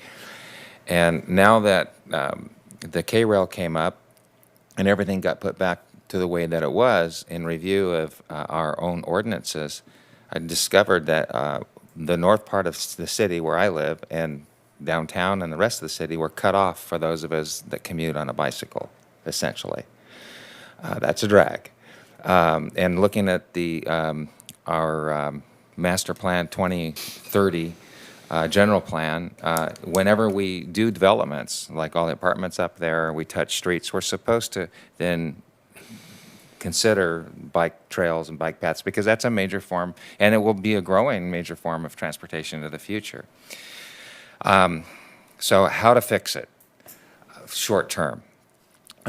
In evaluating that, I'm as much as I can, I try to follow the rules. In fact, I don't even like laws on the books where they're there and we don't follow them. I think they should be removed. And here's a law that's on the book as it applies to bicyclists. In Oroville, and not true in all cities in California, but in Oroville, it's illegal to ride your bicycle on a sidewalk. And that's why I'm cut off. So you have all the way up Table Mountain, and then around off the Green Bridge, that whole area, you have to be on the sidewalk to traverse that. And so what I would like on the agenda is that to have that evaluated, and where appropriate, that we allow limited bicycle usage on some sidewalks. I'd like to see that looked into. And until we can, address that with appropriate bike lanes. But anyway. Okay. I think that would be a good thing. Councilman Goodson? Right, I was just listening to Councilwoman Johnstone, and I know that although physically it looks like there's very few in number here, but when you look at how many that are looking at the city council meeting, I just had 2 people that have raised questions. So we have a large number of people that are looking on YouTube. And then we also have, if you wanted to provide that information, play-by-play from the departments, that could be interjected on the city website as well. And I know Terry taught it. I mean, she's not a formal city employee, but it's amazing the amount of people that zoom in and live stream. So I think we've covered that quite a bit, but that's just from my lens. Hey, Councilman Weber? Yeah, I think both ideas are great. I think that what I'm hearing you say, Vice Mayor Smith, is you would like to see some sort of safety wall up there, like a bike lane. Is that what you're saying? Well, I mean, ultimately, that will have to be built. Yeah, But no, what I'm asking for is to agendize for staff to look into. Okay, gotcha. Areas where, you're cut off. You can't use a bicycle because of the sidewalks. You can't, and you can't go up Table Mountain on a bicycle. It's crazy dangerous. You get killed. Technically, legally, I could go up that street, but that's just not smart. Yeah. So, and then I think we're putting our citizens, anybody that commutes on a bicycle, and given the county facilities, all of that's up there, and you can't get there from here, at least not riding your on a bike. And then, and if you get into this whole conversation, which really needs to be reserved for the conversation, but we have we're a city of trails, parks, and we're cut off. And so there's bigger issues when it comes to tourism and all of that. And so our current city ordinance is problematic in promoting that. And I didn't discover that until it affected me. So I'd like us to look at that. Thank you for bringing that back up. Sure. Did you get arrested? So. All right. I'm sorry. No, keep going. No. So I think that's good. I think that the move the staff reports at the beginning of the meeting, I would like to see that as well. Something I've been kind of thinking about for a while is a no digging in our trash cans ordinance. Because I noticed that a lot of people, they put their cans out on the street, and then there's these recyclers, homeless folks or whatever that come by, and a lot of times they will make an utter mess of everything. So I would like to see if that would be something that the council would entertain, like we could adopt an ordinance that would say that, we couldn't, like, once the trash can is on the street, that, there ain't no digging in. Plus with identity theft, the way it is, that's always an alarming thing for me. It's like, okay, what are you really looking for? Are you really looking for recyclables, or what are you looking for? But another thing that I've been thinking about for a while, and I've kind of looked into, was a city app, an app for the city that we could either subscribe to or build and have complete control over. But a lot of cities do this where they have a city app that is a point of reference for updates and city info that will be tied with our updated website and available at the fingertips of our constituents for updates about whatever. Like, I mean, you could put, easily put stuff out there, because look at, everybody is totally accustomed to apps on their phone. And so that would be something I think that would be highly beneficial for us to look into what that would take to do. And I have done a little homework on it. There's a bunch of subscription services that have some great apps that we could subscribe to. So. Okay. Is that hand raised? Yeah. Okay, go for it. I like the concept of a city app. I think that a good first step. Thank you.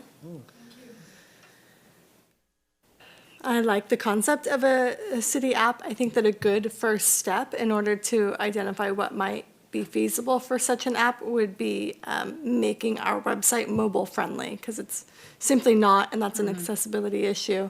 And so I think that a appropriate first step would be, as we work on the rebranding, also ensure that a new website is mobile friendly, and then from there, if the need still exists, we could pursue something such as an app.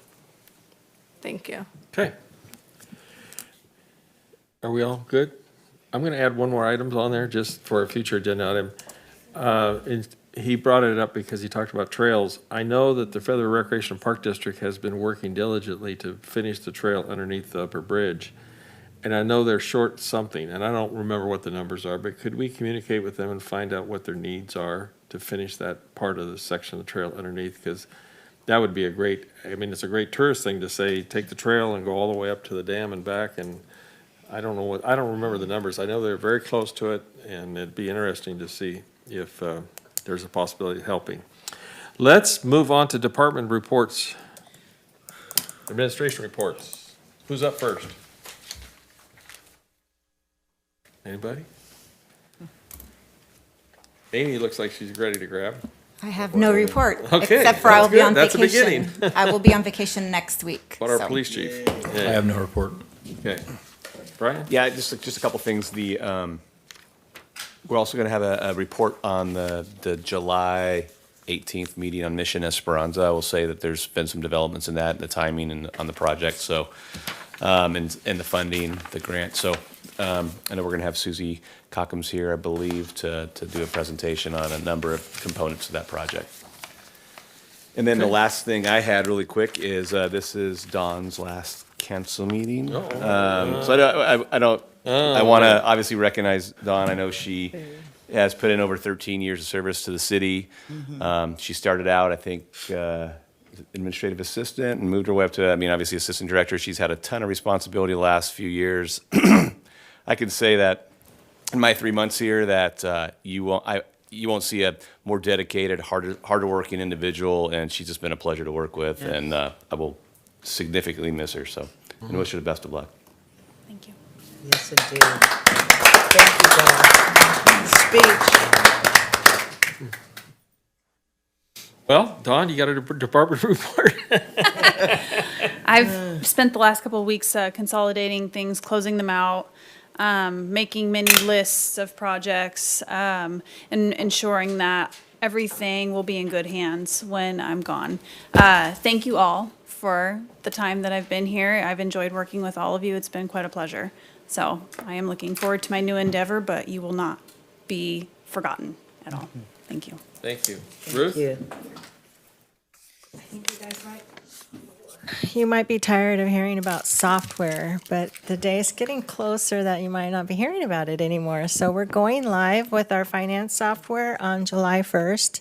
It has been a very challenging, over a year project. This week I have 3 full days of Zoom meetings on it. It's just been, I'm tired. I'm ready for this to be over. So hopefully we can pull it off. We have 10 days.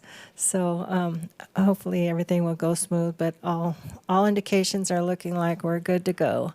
So that has been a really drain on our resources, and probably going to be a little bit of overtime to go live on the 1st, but we'll get it done.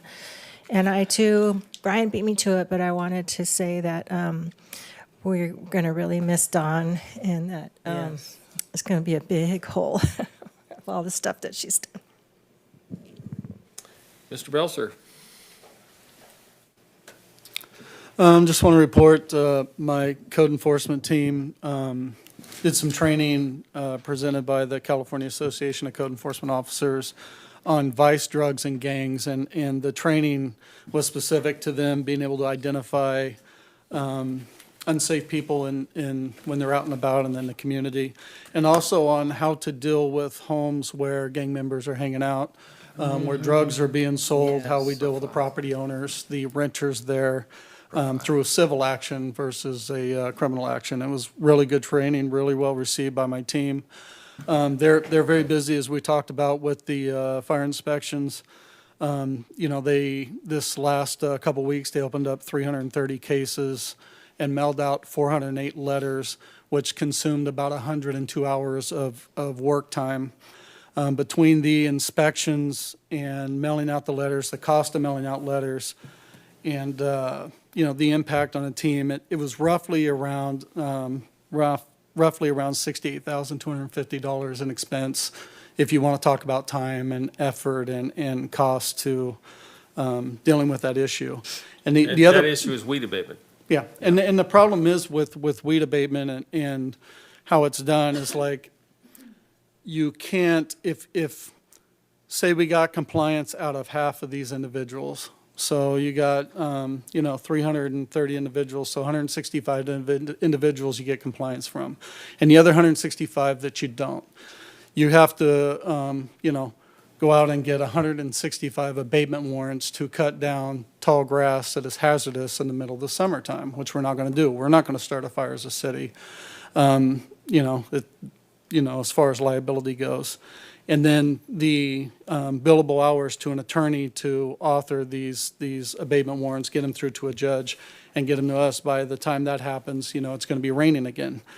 So ultimately, at the end of the day, I think the process that we do, it works. And the ability to just give the property owner notice, and in case there is a fire that started on that property that travels to another property, maybe burns some structures, maybe somebody loses their life, that they were given notice by the city, and they're going to be held liable, and it says that in the notice. So I think this doesn't include the phone calls, because we answer the phone call as human beings in our office, whether it be the code enforcement technicians, whether it be my assistant, whether it be myself. If that phone rings, it gets answered. These letters and the postings in the newspaper, it generates tons of phone calls and tons of time, and you're basically explaining the same letter that you sent out to these individuals. So it is an impact, and it does build character with my employees. But overall, I have a really good group. They like to be tasked. I will say that we have picked up our inspections on massage parlors, and some of the stuff we're seeing is disturbing. Some of the stuff we're seeing is some people are toting the line, and I think the more knowledgeable that my crew gets at it, the more training they get, and the more exposure out in the field, the better we'll get at that, and understanding the inner workings of what goes on in their city and the dark side of that business. Other than that, we're chugging along, and life's good at code enforcement. Thank you, sir. Excellent. Appreciate Thank that. you. Good report. Mr. Huber, anything from the city attorney's perspective? Nothing to add other than we do have, just as a reminder, we do have a couple items to talk about. I'll give you my update in closed session. All right. Think we're ready? Yep. Folks, thank you all. We're going to have to adjourn to closed session to complete our task, so thank you all.